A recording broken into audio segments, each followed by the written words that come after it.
ಒಂದ್ ಹುಡುಗಿ ಯಾವ್ದೇ ಒಂದು ಫೀಲ್ಡ್ ಅಲ್ಲಿ ಬೆಳೀತಿದ್ದಾಳೆ ಅಂದಿದ ತಕ್ಷಣ ಅವಳು ಯಾವ್ದೋ ಒಂದು ಕಾಂಪ್ರಮೈಸಿಗೆ ಒಪ್ಕೊಂಡಿದ್ದಾಳೆ, ಇಲ್ಲ ಅಂದ್ರೆ ಸರ್ವೈವ್ ಆಗಕ್ಕಾಗಲ್ಲ. ಇವ್ಳು ಹೋಗ್ಬಿಟ್ಟು MD ಜೊತೆನೆ ಮಲಗಿದ್ಲು, ಇವ್ಳು ಹೋಗ್ಬಿಟ್ಟು ಇನ್ನೊಂದೇನೋ ಮಾಡಿದ್ಲು, ಇವ್ಳು ಹೋಗ್ಬಿಟ್ಟು ಯಾರಿಗೋ ಬಕೆಟ್ ಹಿಡಿದು ಮೇಲೆ ಬಂದು. ನೀವ್ ಎಷ್ಟಂತ ಕೇಳ್ತೀರಾ? ನಾನು PG ರೆಂಟ್ ಇದ್ದಿದ್ದು 8,000 ರೂಪಾಯಿ. ಅದಾದ್ಮೇಲೆ 2 times ಅಷ್ಟೇ ನಮ್ಗೆ ಫುಡ್ ಇದ್ದಿದ್ದು, ಮಾರ್ನಿಂಗ್ ಮತ್ತೆ ನೈಟ್. ಆಫ್ಟರ್ನೂನ್ ಏನ್ ಮಾಡ್ತೀರಾ? ನಂಗೆ ಖುಷಿ ಆಗ್ತಾ ಇತ್ತು, ಈ ನನ್ನ ಈಗ ರೆಕಗ್ನೈಸ್ ಮಾಡ್ತಾರೆ ಮಾಡ್ತಿರ್ಲಿಲ್ಲ, ಯಾಕಂದ್ರೆ ನಾನು ಬಿಡ್ತಿರ್ಲಿಲ್ಲ. ಆದ್ರೆ ನನ್ನನ್ನ ಅಲ್ಲಿರೋರು ರಿಸೈನ್ ಮಾಡಿಸಿದ್ರು. ಇಲ್ಲ ನಿಮ್ ಬಗ್ಗೆ ಹಿಂಗ್ ಮಾಡಿದ್ರಂತೆ, ಶಿಲ್ಪ ಅಂತೆ ಅವಳೇ ಹೇಳಿತಂತೆ ಅಂತ. ಸೊ ನೆಕ್ಸ್ಟ್ ಸಿನಿಮಾಕ್ಕೆ ಅವ್ರ ಮನೆಗೆ ಹೋದೆ ನಾನು. ಅವಳನ್ನ ಒಳಗ್ ಸೇರ್ಸಲ್ಲ, ನಾನು ಗೇಟ್ ಒಳಗ್ ಸೇರ್ಸಲ್ಲ ಅಂದಿದ್ರು. ಶಿಲ್ಪ ಅವರಿಗೆ ಮದ್ವೆ ಆಗಿದೆ. ಲವ್ ಮ್ಯಾರೇಜಾ ಅರೇಂಜ್ ಮ್ಯಾರೇಜಾ? ಮೋಸ್ಟ್ಲಿ ನಾನು ಅದೇ ಕಂಡಿದ್ದೆ, ಬಟ್ ಸ್ವಲ್ಪ ಚೇಂಜ್ ಆಯ್ತು. ಯಾಕಂದ್ರೆ ನಾನು 10th ಅಲ್ಲಿ ಇರ್ತಾ ನನ್ನ ಅತ್ತೆ ಮಗ ಸೆಕೆಂಡ್ PU ಅನ್ಸುತ್ತೆ, ಅವ್ನು ಸೈನ್ಸ್ ತಗೊಂಡು ಫೇಲ್ ಆಗ್ಬಿಟ್ಟಿದ್ದ. ನನ್ನ ಫ್ಯಾಮಿಲಿಯವ್ರು ಯಾರು ಸಪೋರ್ಟ್ ಮಾಡಿಲ್ಲ. ಫ್ಯಾಮಿಲಿ ಮೀನ್ಸ್ ನನ್ನ ಅಪ್ಪನ ಸೈಡು ಅತ್ತೆಯವ್ರ ಯಾರು ಬಂದಿಲ್ಲ ಮದ್ವೆಗೆ. ಅದು ಭಯ ಪಟ್ಟು ಮನೆಯವ್ರದ್ದೆಲ್ಲ ಬ್ಲಾಕ್ ಲಿಸ್ಟ್ ಹಾಕಿ ಸುಮ್ಮನಾಗ್ಬಿಟ್ಟಿತ್ತು. ನೀವು ಅವ್ರನ್ನ ಕಳ್ಕೊಂಡ್ಮೇಲೆ ನಿಮ್ಮ ಲೈಫಲ್ಲಿ ತುಂಬಾ ಏರ್ಪೇರ್ಗಳಾಯ್ತು, ಕೆಲ್ಸದಲ್ಲೂ ಏರ್ಪೇರ್ಗಳಿರ್ತವೆ. ಸಾಕು ಬೆಂಗಳೂರು, ಸಾಕು ಇದು ಅಂತ ಅನ್ಸಿದೆ. ಅಂದ್ರೆ ಇವಾಗ್ನೂ ಅನ್ಸುತ್ತೆ, ಸಮ್ಟೈಮ್ಸ್ ಬೇಡ ಇದು ಅಂತ ಅನ್ಸುತ್ತೆ. ದರ್ಶನ್ ಅವ್ರ ಕೇಸಲ್ಲಿ ದರ್ಶನ್ ಅವ್ರ ಸುದ್ದಿರಿ ಸಿಕ್ಕಾಪಟ್ಟೆ ಟ್ರೋಲ್ ಆಗಿದೆ. ಫ್ಯಾನ್ ಗಳೆಲ್ಲ ನಿಮ್ನೇ ಶೂಟ್ ಮಾಡ್ತಿದ್ರು. ಹೇಗೆ ಅಂತಂದ್ರೆ ಶ್ರದ್ಧಾಂಜಲಿದು ಫೋಟೋ ಸಮೇತ ಹಾಕಿದಾರೆ. ನಿಮಗ್ ಕಮೆಂಟ್ ಮಾಡಕ್ಕೆ ಜಾಗ ಇರಲ್ವಲ್ಲ, ಆಫ್ ಮಾಡ್ತೀವಲ್ವಾ, ಪರ್ಸನಲ್ ಆಗಿ ಮೆಸೇಜ್ ಹಾಕ್ತಾರೆ. ನಮ್ ಬಾಸ್ ಬಂದ್ಬಿಟ್ಟು ನಿಂಗೆ ನಮ್ ಬಾಸಿಗೆ ಬೈಯಕ್ಕಾಗುತ್ತೆ, ನಮ್ ಬಾಸಿಗೆ ಹಂಗೆ ಹೇಳಕ್ಕಾಗುತ್ತೆ, ನಿನಗೆ ಇಷ್ಟು ಸಹಿಸ್ಕೊಳಕ್ಕಾಗಲ್ವಾ ಅಂತ ಅಂದ. ಸಾಮಾನ್ಯ ಅದ್ ಇದ್ದೇ ಇರುತ್ತೆ ನಮ್ಗೆ, ಆ ಎಕ್ಸ್ಪೀರಿಯನ್ಸ್ ಆಗೇ ಆಗುತ್ತೆ. ಅದೇ ಮರೆಯಕ್ಕಾಗಲ್ಲ ಅಂದ್ರೆ ಶಿವಣ್ಣಂದು ಇವತ್ತಿಗೂ ಮರೆಯಕ್ಕಾಗಲ್ಲ. ಅವ್ರ ಎದುರುಗಡೆ ಹೋದ್ರು ನಂಗೆ ಅದ್ ನೆನಪಾಗೇ ಆಗುತ್ತೆ. ಸೊ ಹಿಂಗಾಯ್ತಲ್ಲ ಅಂತ. ಸ್ಟಿಂಗ್ ಆಪರೇಷನ್ ಗಳಿಗೆ ನೀವು ಹೋಗಿದ್ದೀರಾ, ಸ್ಟಿಂಗ್ ಆಪರೇಷನ್ಸ್ ಮಾಡಿದಿರಾ, ಎಷ್ಟೋ ಜನ ಜೀವನ ಬದಲಾಗಿದೆ, ಇದ್ರ ಬಗ್ಗೆ ಹಾಳಾಗಿದೆ. ನನ್ನಿಂದ BTV ಅಲ್ಲ, BTV ಇಂದ ನಾನು ಆಲ್ರೆಡಿ ಬ್ರ್ಯಾಂಡ್ ಕ್ರಿಯೇಟ್ ಆಗಿದೆ. ಆಲ್ರೆಡಿ ತುಂಬಾ ಜನ ಆಂಕರ್ಸ್ ಇದೇ ತರ ಫೇಮಸ್ ಆಗಿದೆ. ಮೇಡಮ್ ನಂಗೊಂದು ನಿಮ್ದೊಂದು ಡೈಲಾಗ್ ಬೇಕು ಮೇಡಮ್, ನೀವು ಬೈದ್ರಲ್ಲ ನನ್ ಸ್ಟಾರ್ಟಿಂಗ್ ಅಲ್ಲಿ, ನೋಡ್ರಿ ಏನ್ರಿ ದುರಂಕಾರ ಅವನಿಗೆ, ನಂಗೆ ಅದು ವಾಯ್ಸ್ ಕಳ್ಸಿ ಮೇಡಮ್, ನಾನು ಆಲ್ಬಮ್ ಸಾಂಗ್ ಮಾಡ್ತಿದ್ದೀನಿ ಅದಕ್ಕೆ ಹಾಕೊಂಬೇಕು ಅಂತ ಅಂದ್ರು. ಮೀಡಿಯಾಲು ಹರಾಸ್ಮೆಂಟ್ ಅನ್ನೋದಿದ್ಯಾ? ಇದೆ. ಇವಳ ಅವನ್ ಜೊತೆನೂ ಹೋಗ್ತಿದ್ಲು, ಇವನ್ ಜೊತೆನೂ ಹೋಗ್ತಿದ್ಲು, ಅಲ್ಲೂ ಸುತ್ತಿದ್ಲು, ಇಲ್ಲೂ ಸುತ್ತಿದ್ಲು. ಇವಳ ಬಗ್ಗೆ ಗೊತ್ತಿಲ್ವಾ ಗುರು? ಕಾಂಪ್ರಮೈಸ್ ಆಗಿದ ತಕ್ಷಣ ಇನ್ಯಾರೋ ಜೊತೆ ಹೋಗಿ ಮಲಗಿದ ತಕ್ಷಣ ನಿಮ್ ಸ್ವಲ್ಪ ಎಲ್ಲ ಒಂಚೂರ್ ಮೇಲ್ ಬಂದಾಗ ನೀವ್ ಹೇಳಿದ್ರೆ ಕಾಂಪ್ರಮೈಸ್ ಆಗಿ ಬರ್ತಾಳೆ ಬಂದ್ಲು ಅನ್ನೋದು ಪಟ್ಟ ಕಟ್ಬಿಟ್ರು. ಎಷ್ಟು ನನ್ನ ಬಗ್ಗೆ ಅಪವಾದ ಬಂದಿತ್ತು, ಎಷ್ಟು ಕೆಟ್ಟದಾಗ ಕಮೆಂಟ್ ಮಾಡಿದ್ರು, ಅವರೆಲ್ಲರೂ ಇವತ್ತು ಕರ್ಮನ ಅನುಭವಿಸ್ತಾ ಇದೆ. ಇವತ್ತು ನನ್ನ ಒಳ್ಳೆ ಪ್ಲೇಸ್ ಅಲ್ಲಿ ಇದೆ. ಎಥಿಕಲ್ ಜರ್ನಲಿಸಮ್ ಇತ್ತೀಚೆಗೆ ಎಲ್ಲೋ ಸತ್ತೋಗಿದೆ ಅಂತ ಅನ್ಸಲ್ಲ. ಎಥಿಕಲ್ ಜರ್ನಲಿಸಮ್ ಸತ್ತು ಹೋಗಿದೆ. ಇವತ್ತು ನಾನು ನಿಮ್ಮನ್ನು ಅಳಿಸ್ಬೇಕು ಅಂತ ನಿಮ್ಮನ್ನು ಅಳಿಸಿ ನಾನು ನನ್ಗೆಲ್ಲೋ TRPನೋ ನಂಗೆಲ್ಲೋ ನಂದು ಇದು ವೈರಲ್ ಆಗುತ್ತೆ, ನಾನು 100% ಅಳಿಸ್ತೀನಿ ನಿಮ್ಮನ್ನ ಏನೋ ಒಂದು ಕೆದಕಿ.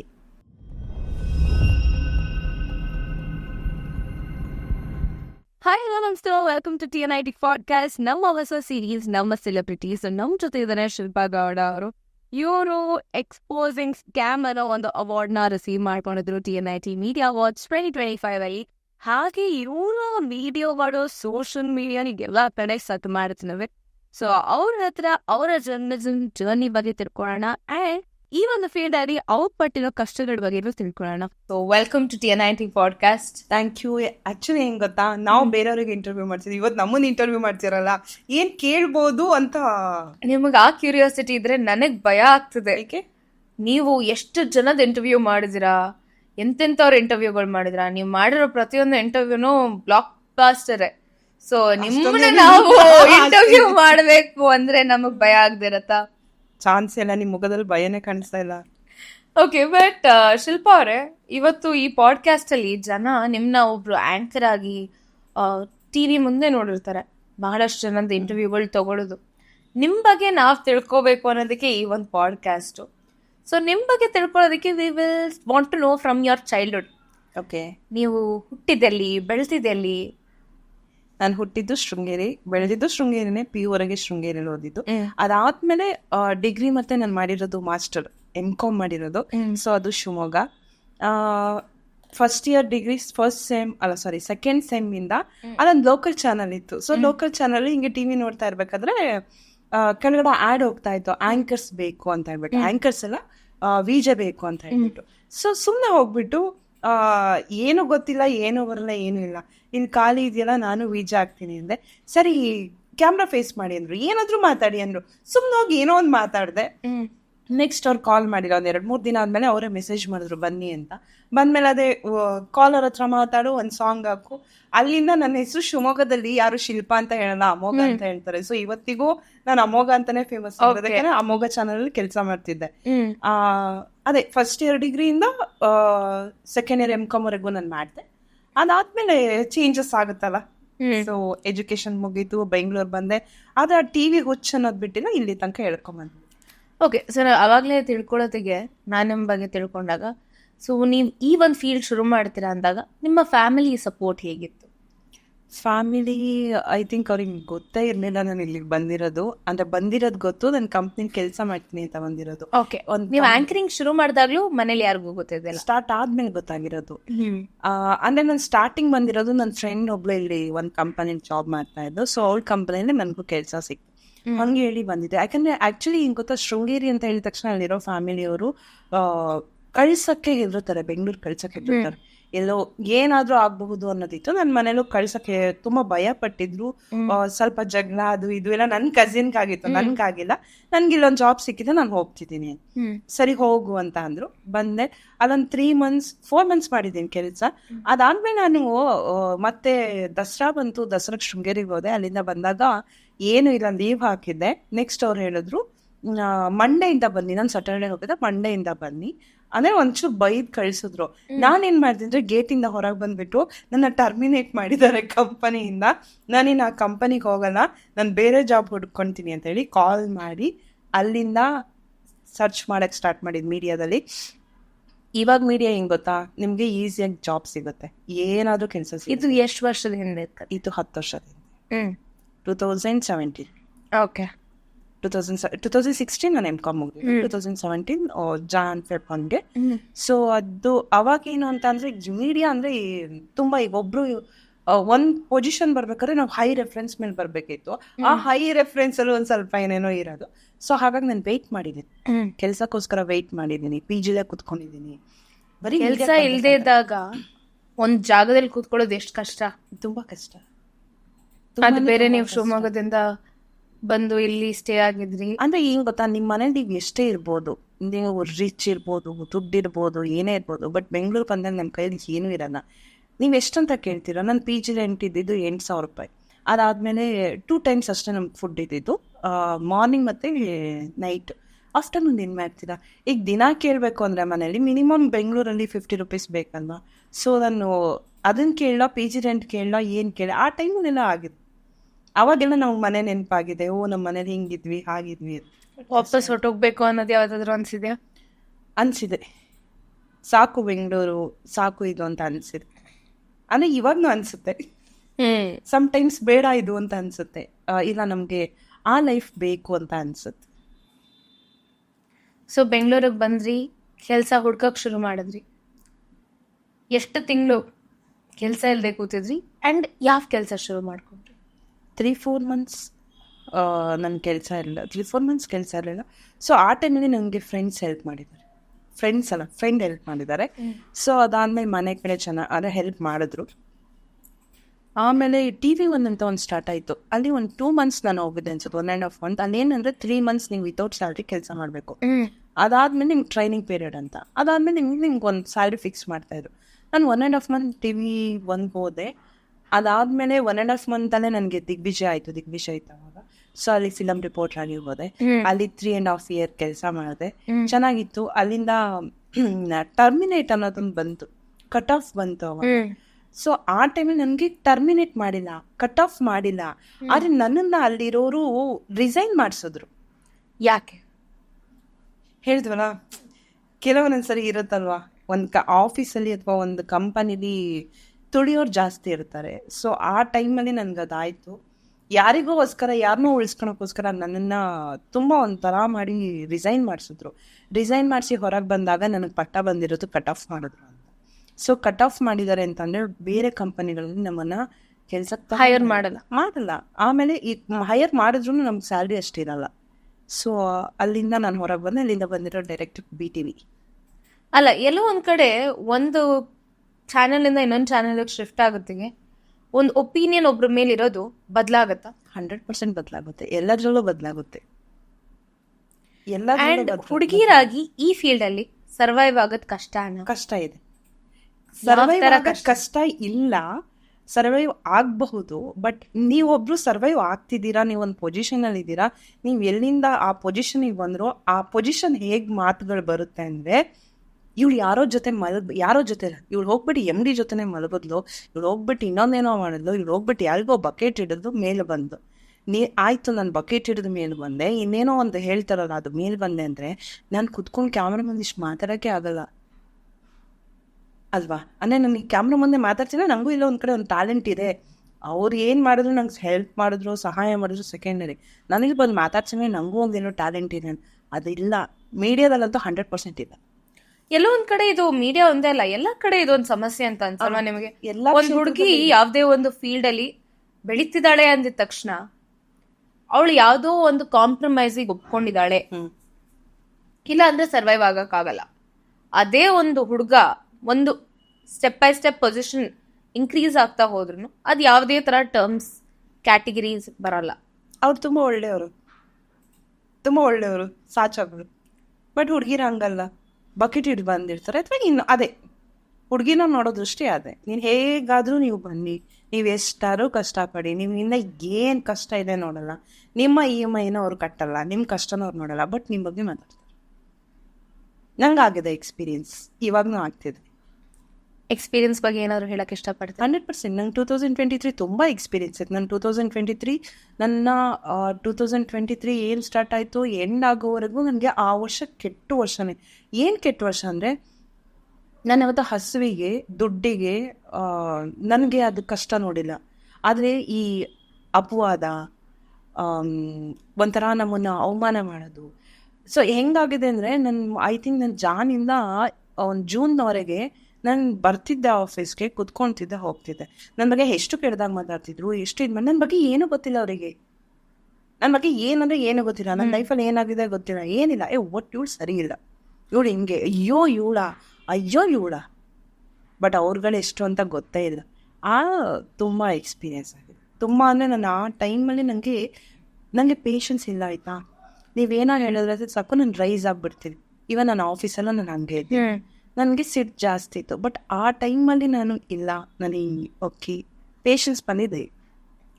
ನೀವು ಅವಾಗಲೇ ಹೇಳಿದ್ರಿ ನೀವು ಊರು ಬಿಟ್ಟು ಬೆಂಗಳೂರಿಗೆ ಬಂದು ಸರ್ವೈವ್ ಆಗಬೇಕಾಗಿತ್ತು, ಕಂಪ್ನಿ ಕೆಲಸ ಮಾಡ್ತಿದ್ರಿ, ಆಮೇಲೆ ಇದು ಅಂತ. ಸೊ ಯಾವತ್ತಾದ್ರೂ ಚಿಕ್ಕ ವಯಸ್ಸಲ್ಲಿ ಅನ್ಕೊಂಡಿದ್ರ ಜರ್ನಲಿಸ್ಟ್ ಆಗ್ತೀನಿ ಅಥವಾ ಜನರನ್ನ ಈ ಥರ ಪ್ರಶ್ನಿಸ್ತೀನಿ ಅಂತ? ಇಲ್ಲ, 100% ಇಲ್ಲ. ನಮ್ದು ಹೆಂಗೆ ಗೊತ್ತಾ, ನಮ್ಮ ಕಡೆ ಫ್ಯಾಮಿಲಿ ಎಲ್ಲ ಏನು ಅಂತ ಅಂದರೆ, ಒಂದು ಹುಡುಗಿನೋ ಒಂದು ಹುಡ್ಗನೋ ನಮ್ಮ ಸೈಡಲ್ಲಿ ಅಲ್ಲಿ ಏನು ಅಂದರೆ, ನಿಮಗೆ ಈಗ ಚಿಕ್ಕ ವಯಸ್ಸಿಗೆ ಮದುವೆ ಮಾಡಲ್ಲ.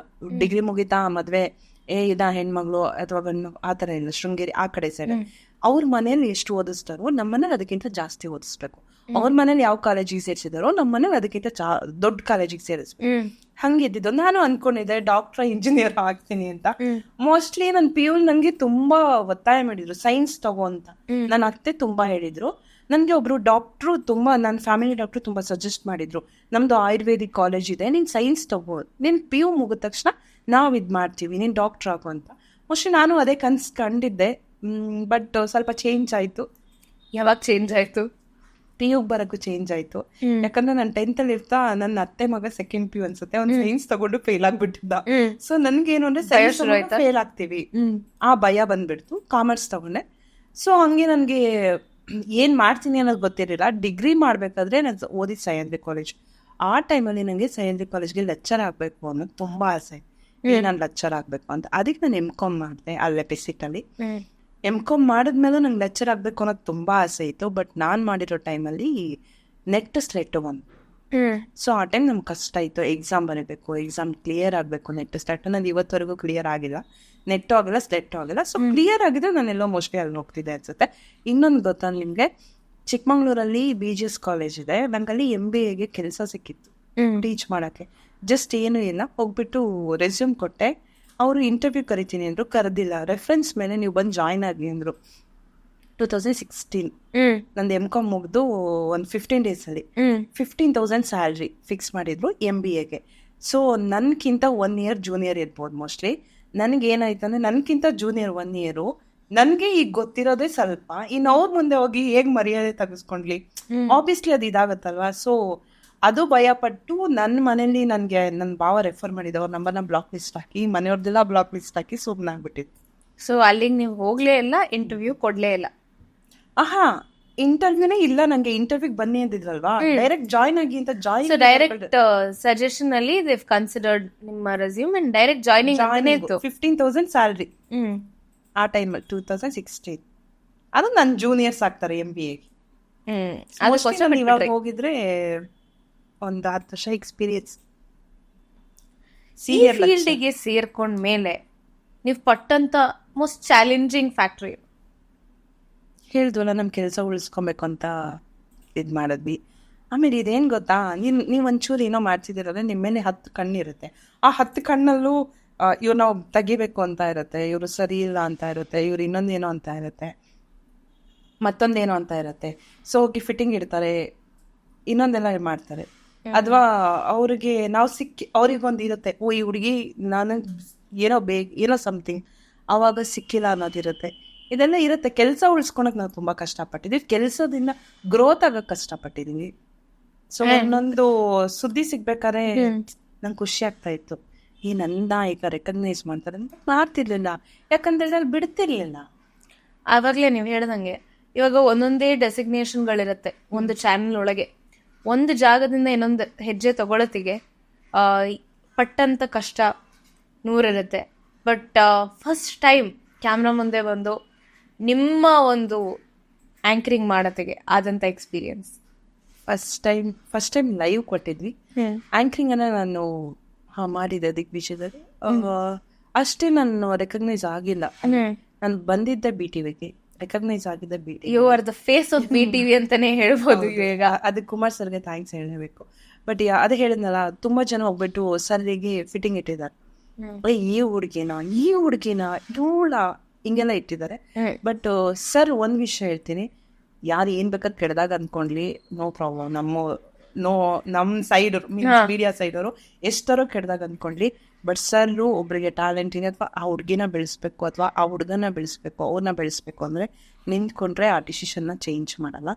ಸೊ ನನಗೆ ಯಾವುದೋ ಫಿಲಮ್ ಫಸ್ಟ್ ಇಂಟರ್ವ್ಯೂ ಯಾವುದೋ ಅನ್ಸುತ್ತೆ, ನನ್ಗೇನು ಅನ್ನಿಸ್ತಾ ಇತ್ತು ಅಂದರೆ, ನೀನು ಇಂಟರ್ವ್ಯೂ ಚೆನ್ನಾಗಿ ಮಾಡಿದ್ರೆ ನಿನಗೆ ಫ್ಯೂಚರು, ನೀನು ಇವತ್ತು ಇಂಟರ್ವ್ಯೂ ಚೆನ್ನಾಗಿ ಮಾಡಿದೆ, ನೀನು ಟೇಕ್ ತಗೊಂಡು ಒಂಥರ ಮಾಡಿದ್ರೆ ನಿನಗೆ ಫ್ಯೂಚರ್ ಇಲ್ಲ ಅಂತ.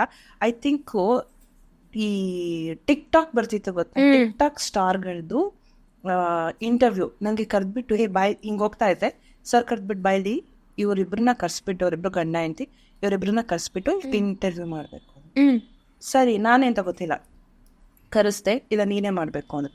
ಅವತ್ತು ನನಗೆ ರೆಕಾರ್ಡಿಂಗ್ ಅದು ನಾನು ಚೆನ್ನಾಗಿ ಮಾಡಬೇಕು, ನನ್ನ ನೋಡ್ತಾರೆ, PCR ಅವರು ಅಷ್ಟು ಜನ ನನ್ನ ನೋಡ್ತಿದ್ದಾರೆ, ನಾನು ಚೆನ್ನಾಗಿ ಪ್ರೂವ್ ಮಾಡೋದಕ್ಕೆ ಒಂದು ಆಪರ್ಚುನಿಟಿ ಸಿಕ್ಕಿದೆ. ಅದನ್ನ ಮಾಡಿದೆ ನಾನು ರೆಕಾರ್ಡಿಂಗಲ್ಲಿ. ಲೈವ್ ಯಾವುದು ಗೊತ್ತಾ, ಕೊರೋನಾ ಟೈಮಲ್ಲಿ ವಿಜಯ್ ರಾಘವೇಂದ್ರ ಅವ್ರದ್ದು ಫಸ್ಟ್ ನನ್ನ ಲೈವ್ ಇಂಟರ್ವ್ಯೂ. ನಾನು ಸೆಗ್ಮೆಂಟ್ ಬರೀತೀನಿ, ಸಿನಿಮಾ ಸೆಗ್ಮೆಂಟ್ಗಳು ಬರೀತಾ ಇದೆ, cinema reporter obviously package segment ಬರೀತಾ ಇದ್ದೆ. ನಮ್ದು 6:30 ಸ್ಲಾಟ್ ಇದ್ದಿದ್ದು, 3-4 o'clock ಲೈವು. ನಾನು ಫಾಲೋಅಪ್ ಮಾಡಿದೆ, ಬಂದರು ಗೆಸ್ಟು 3:30 ಬಂದ್ಬಿಟ್ಟು ಪ್ರೊಡಕ್ಷನ್ ಆಯಿತು, ನೀನೇ ಮಾಡ್ಬೇಕಂತ ಲೈವ್ನ. ಸರ್ ನಂಗೇನು ಗೊತ್ತಿಲ್ಲ ಅಂದೆ, ನಂಗೇನು ಗೊತ್ತಾ, ಇಲ್ಲ ಮಾಡ್ಬೇಕಂತೆ, ಮೇಕಪ್ ಮಾಡಿಬಿಡು ಅಂತ. ಮೇಕಪ್ಪಿಗೆ ಟೈಮ್ ಬೇಕು, ಬಟ್ ಮೇಕಪ್ ಅವ್ರು ಬೇಗ ಮಾಡಿದ್ರು. ನಂಗೇನು ಗೊತ್ತಿಲ್ಲ, ಗೊತ್ತಿಲ್ಲ ಟೋಟಲಿ ಏನ್ ಮಾಡ್ಬೇಕು ಲೈವ್, ಅದು ಬೇರೆ. ಅವಾಗ ನಮ್ಮ ಇನ್ಪುಟ್ ಇಟ್ಟಿದ್ರು ನವೀನ್ ಸರ್ ಅಂತ, ಅವರು ಓಪನಿಂಗ್ ಕೊಟ್ರು. ಓಪನಿಂಗ್ನ ಸುಮ್ಮನೆ ಹಿಂಗೆ ನೋಡ್ಕೊಂಡೆ, ಅದು ಹೆಂಗೆ ಹೇಳ್ದೆ ಗೊತ್ತಿಲ್ಲ. ಅವತ್ತು ಚೆನ್ನಾಗಿ ಮಾಡಿದೆ. ½ ಇದ್ದಿದ್ದು 1 hourಗೆ ಎಕ್ಸ್ಟೆಂಡ್ ಮಾಡಿದ್ರು. ಇಲ್ಲ ಡೈಲಿ ಇವ್ರ ಮಾಡಿಸ್ಬಿಡಿ ಅಂತ. ಅದು ನನಗೆ ಒಳ್ಳೆ ಎಕ್ಸ್ಪೀರಿಯನ್ಸ್ ಅನ್ನೋಕೆ ಒಂದು ಖುಷಿ, ಒಂದು ಬೆನ್ ತಟ್ಟದಂಗೆ ಆಯ್ತು. ನಾನು ಮಾಡ್ಬೋದು ಕಾನ್ಫಿಡೆನ್ಸ್ ಬಿಲ್ಡ್ ಆಯ್ತು. ಸೊ ಅವತ್ತು ಶುರು ಆಗಿದ್ದು ಇವತ್ತಿಗೆ ಮೋಸ್ಟ್ ಎಕ್ಸ್ಪೋಸಿಂಗ್ ಸ್ಕ್ಯಾಮ್ಗಳನ್ನೆಲ್ಲ ಎಕ್ಸ್ಪೋಸ್ ಮಾಡಿರೋದು ನೀವು. ಸೊ ಯಾವ್ದಾದ್ರು ಒಂದು ಚಾಲೆಂಜಿಂಗ್ ಇಂಟರ್ವ್ಯೂ, ಗೆಸ್ಟ್ಗಳನ್ನ ಪ್ರಶ್ನಿಸೋದು ಅಷ್ಟು ಈಸಿ ಅಲ್ಲ, ಬಟ್ ಅವ್ರನ್ನ ಅದೇ ಜಾಗದಲ್ಲಿ ಕೂರಿಸಿ ಪ್ರಶ್ನಿಸಿ ನಿಮಗ್ ಬೇಕಾಗಿರೋ ಉತ್ತರನ ಅವರಿಂದ ತೆಗೆಯೋದು ಕೂಡ ಇಸ್ ಎ ಟಾಸ್ಕ್. ಸೊ ಯಾವ್ದಾದ್ರು ಒಂದು ಎಕ್ಸ್ಪೀರಿಯನ್ಸ್? ಸಾಮಾನ್ಯ ಅದು ಇದ್ದೇ ಇರುತ್ತೆ ನಮಗೆ, ಆ ಎಕ್ಸ್ಪೀರಿಯನ್ಸ್ ಆಗೇ ಆಗುತ್ತೆ. ಯಾಕಂದರೆ ನಮ್ಮ ತಲೆ ಈಗ ನೀವು ಕುತ್ಕೊಂಡಿದ್ದೀರಾ ಅಂತಂದರೆ ನಿಮ್ಮ ಬಗ್ಗೆ ನಾವು ಕೇಳ್ತೀವಿ, ಬಟ್ ನಮಗೆ ಬೇಕಾಗಿರೋ ಕಂಟೆಂಟ್ ಸಿಗಲ್ಲ, ನನಗೆ ಬೇಕಾಗಿರೋ ಆ ವಿಷಯದ ಬಗ್ಗೆ ಸಿಗಲ್ಲ. ನಿಮ್ಮನ್ನ ಕೆದಕ್ಬೇಕಂದ್ರೆ ನಾನು ಸ್ಟಾರ್ಟಿಂಗಲ್ಲಿ ನೀವು ಹಿಂಗಂತೆ ಅಂತಂದ್ರೆ ನೀವು ಎದ್ದೋಗ್ತೀರಾ. ಅವ್ರನ್ನ ಕರ್ಕೊಂಬಂದು ಅವ್ರಿಗೆ ಸ್ವಲ್ಪ ಮೇಲತ್ಸಿ ಕೆಳಗಿಳಿಸಿ ಮೇಲತ್ಸಿ ಲಾಸ್ಟಿಗೆ ಕೇಳಬೇಕು. ಅದು ತುಂಬ ಇದೆ. ಅದಾದ್ಮೇಲೆ ಕೆಲವೊಂದೊಂದು ಹೆಂಗೆ ಗೊತ್ತಾ, ಆಬ್ವಿಯಸ್ಲಿ ನಾವು ನೆಗೆಟಿವ್ ಸ್ಟೋರಿ ಮಾಡ್ತೀವಿ, ಪಾಸಿಟಿವ್ ಮೇಲೆ ನೆಗೆಟಿವ್ ಇದ್ದೇ ಇರೋದು. ನಿಮ್ಮ ಬಗ್ಗೆ ನೆಗೆಟಿವ್ ಸ್ಟೋರಿ ಮಾಡಿ ನಿಮ್ಮ ಜೊತೆನೆ ನಾನು ಇಂಟರ್ವ್ಯೂ ಮಾಡ್ತೀನಿ. ಎಕ್ಸಾಕ್ಟ್ಲಿ ಶಿವಣ್ಣಂದು ಮಾಡಿದ್ದೀನಿ. ಸೊ ಶಿವಣ್ಣಂದು ಹೆಂಗೆ ಅಂದರೆ ಅವ್ರ ಬಗ್ಗೆ ನೆಗೆಟಿವ್ ಮಾಡಿಲ್ಲ, ಆ ಸುದ್ದಿನೂ ನೆಗೆಟಿವ್ ಸ್ಟೋರಿ ಅಲ್ಲ, ಬಟ್ ಆ ಪೋಟ್ರೆ ಆಗಿದ್ದು ನೆಗೆಟಿವ್ ಥರ ಆಗಿತ್ತು. ಆ ಸುದ್ದಿ ಆ್ಯಕ್ಚುಲಿ ಒಳ್ಳೆ ಸುದ್ದಿನೇ. ಅದೇನಾಯ್ತು ಅಂದರೆ ನಾನು ಹೇಳ್ದೆ, ಅವಾಗ ಹಾಕ್ಕೊಡೋರು ಇದ್ರಲ್ವ, ಶಿವಣ್ಣಂಗೆ ಯಾರೋ ಹಾಕ್ಕೊಟ್ಟಿದ್ರು ಆ ಇದರಲ್ಲಿ, ಇಲ್ಲ ನಿಮ್ಮ ಬಗ್ಗೆ ಹಿಂಗೆ ಮಾಡಿದ್ರಂತೆ, ಶಿಲ್ಪ ಅಂತೆ ಅವಳೇ ಹೇಳಿತಂತೆ ಅಂತ. ಸೊ ನೆಕ್ಸ್ಟ್ ಸಿನಿಮಾಕ್ಕೆ ಅವ್ರ ಮನೆಗೆ ಹೋದೆ ನಾನು. ಅವಳನ್ನ ಒಳಗೆ ಸೇರ್ಸೋಲ್ಲ, ನಾನು ಗೇಟ್ ಒಳಗೆ ಸೇರ್ಸೋಲ್ಲ ಅಂದಿದ್ರು. ಅವ್ರ ಮನೆಗೆ ಹೋದೆ. ಬಟ್ ಇಂಟರ್ವ್ಯೂ ಹೆಂಗಿತ್ತು ಅಂತ ಅಂದರೆ ಒನ್ ವರ್ಡ್, ನೀವು ಎಷ್ಟೇ ಕ್ವಶನ್ ಕೇಳಿ ಅವ್ರು ಒನ್ ವರ್ಡ್ ಹೇಳ್ತಾ ಇದ್ರು. ನಿಮ್ಗೆ ಹಾಫ್ ಆನ್ ಅವರ್ ಕಂಟೆಂಟ್ ಬೇಕು, ಏನು ಮಾಡ್ತೀರಾ? ಎಷ್ಟು ಕಷ್ಟ ಆಗುತ್ತೆ ಅಂತಂದ್ರೆ ಆ ಟೈಮಲ್ಲಿ ಹಬ್ಬ. ಆಸ್ ಅನ್ ಆಂಕರ್ ನೀವು ಹೋಗಿ ಒಬ್ಬರನ್ನ ಪ್ರಶ್ನಿಸೋತ್ತಿಗೆ ಬ್ಯಾಕ್ ಎಂಡಲ್ಲಿ ನಿಮ್ಮ ತಲೆಯಲ್ಲಿ ಚಾನಲಿಗೆ ಇಷ್ಟು ಪ್ರೊಡ್ಯೂಸ್ ಮಾಡಬೇಕು, ಇಷ್ಟು ಕಂಟೆಂಟ್ ತೆಗಿಬೇಕು, ಈ ಟಾಪಿಕ್ಗಳು ತೆಗಿಬೇಕು ಅನ್ನೋ ಪ್ರೆಷರ್ ಇರುತ್ತಲ್ವಾ, ಅದನ್ನ ಹಿಂಗೆ ಹ್ಯಾಂಡಲ್ ಮಾಡ್ತೀರಾ? 100% ಇರುತ್ತೆ. ಹೆಂಗೆ ಗೊತ್ತಾ, ಚಾನಲಿಗೂ ಒಂದು ಕಂಟೆಂಟ್ ಬೇಕು. ಆ್ಯಂಡ್ ಇನ್ನೊಂದು ಅಂತ ಅಂದರೆ ಅವ್ರು ಯಾರು ಅದಾವ ಚಾನಲಲ್ಲಿ ಆ ಕಂಟೆಂಟ್ ಹೋಗೋದೆ ಅಂದರೆ ನಾನು ತೊಗೊಬೇಕು ಆ ಕಂಟೆಂಟ್ನ. ಇವತ್ತಿರೋದೇ ಹಾಗೆ ಎಲ್ಲ ಚಾನಲಲ್ಲಿ ಇರೋದೆ, ಅಲ್ಲಿ ಹೋಯ್ತು ಅಥವಾ ನನ್ನಲ್ಲಿ ಹೋಯ್ತು ನಾವು ತಗೊಂಡ್ಲೇಬೇಕು. ಅವ್ರು ಆ ಕ್ವಶನ್ ಕೇಳಿ ಅವ್ರು ಆನ್ಸರ್ ಮಾಡಿದ್ದಾರೆ ಅಂದರೆ ನಿನಗೆ ಯಾಕೆ ಕ್ವಶನ್ ಕೇಳಿ ನೀನು ಯಾಕೆ ಅವ್ರು ಯಾಕೆ ಆನ್ಸರ್ ಮಾಡಿಲ್ಲ, ನೀನು ಯಾಕೆ ಕ್ವಶನ್ ಕೇಳಿಲ್ಲ, ಅದು ನಮ್ಗೆ ಯಾಕೆ ಅವ್ರು ಮಾತಾಡಿಲ್ಲ, ಅದ್ರ ಬಗ್ಗೆ ಯಾಕೆ ಮಾತಾಡಿಲ್ಲ, ಅದು ಬಂದೇ ಬರುತ್ತೆ. ಅದು ತುಂಬ ಚಾಲೆಂಜಿಂಗ್ ಆಗಿರುತ್ತೆ. ಬಟ್ ಅದನ್ನು ಡೈರೆಕ್ಟಾಗಿ ನೀವು ಹಿಂಗೆ ಅಂತ ಕೇಳೋಕ್ಕಾಗಲ್ಲ, ಇಂಡೈರೆಕ್ಟಾಗಿ ಕೇಳಿ ಬಾಯ್ ಬಿಡಿಸ್ಕೊಂಡು. ಈ ಒಂದು ವ್ಯಕ್ತಿಯ ಇಂಟರ್ವ್ಯೂ ನಾನು ಮರೆಯೋಕ್ಕೆ ಆಗಲ್ಲ. ನಾನು ತುಂಬ ಇಂಟರ್ವ್ಯೂ ಮಾಡಿದ್ದೀನಿ ಸೀರಿಯಸ್ ಆಗಿ ಹೇಳಬೇಕು ಅಂದರೆ. ಸೊ ನಾನು ಇನ್ನೊಂದು ಹೆಂಗೆ ಗೊತ್ತಾ, ಮೀಡಿಯಾದಲ್ಲಿ ನಾನು ನೋಡಿರೋ ಮಟ್ಟಿಗೆ ಬಂದವರೆಲ್ಲ ಅಂದರೆ ಸಿನಿಮಾದಲ್ಲಿ ನಮ್ಮ ಒಂದೊಂದು 10 ಜನ ಇದೀವಿ ನಾವು, ಅವ್ರನ್ನ ಬಿಟ್ಟು ನಾನು ಹೇಳ್ತಾ ಇರೋದು. ಈಗ ಬಂದವ್ರನ್ನೆಲ್ಲ ಸೆಲೆಬ್ರಿಟಿನ ನೋಡ್ತಾರೆ, ಅವ್ರಿಗೆ 1-2-3 ಸೆಲ್ಫಿ, ಅವ್ರಿಗೆ 1-2-3 ವಿಡಿಯೋ, ಅಲ್ಲಿಗೆ ಮುಗೀತು.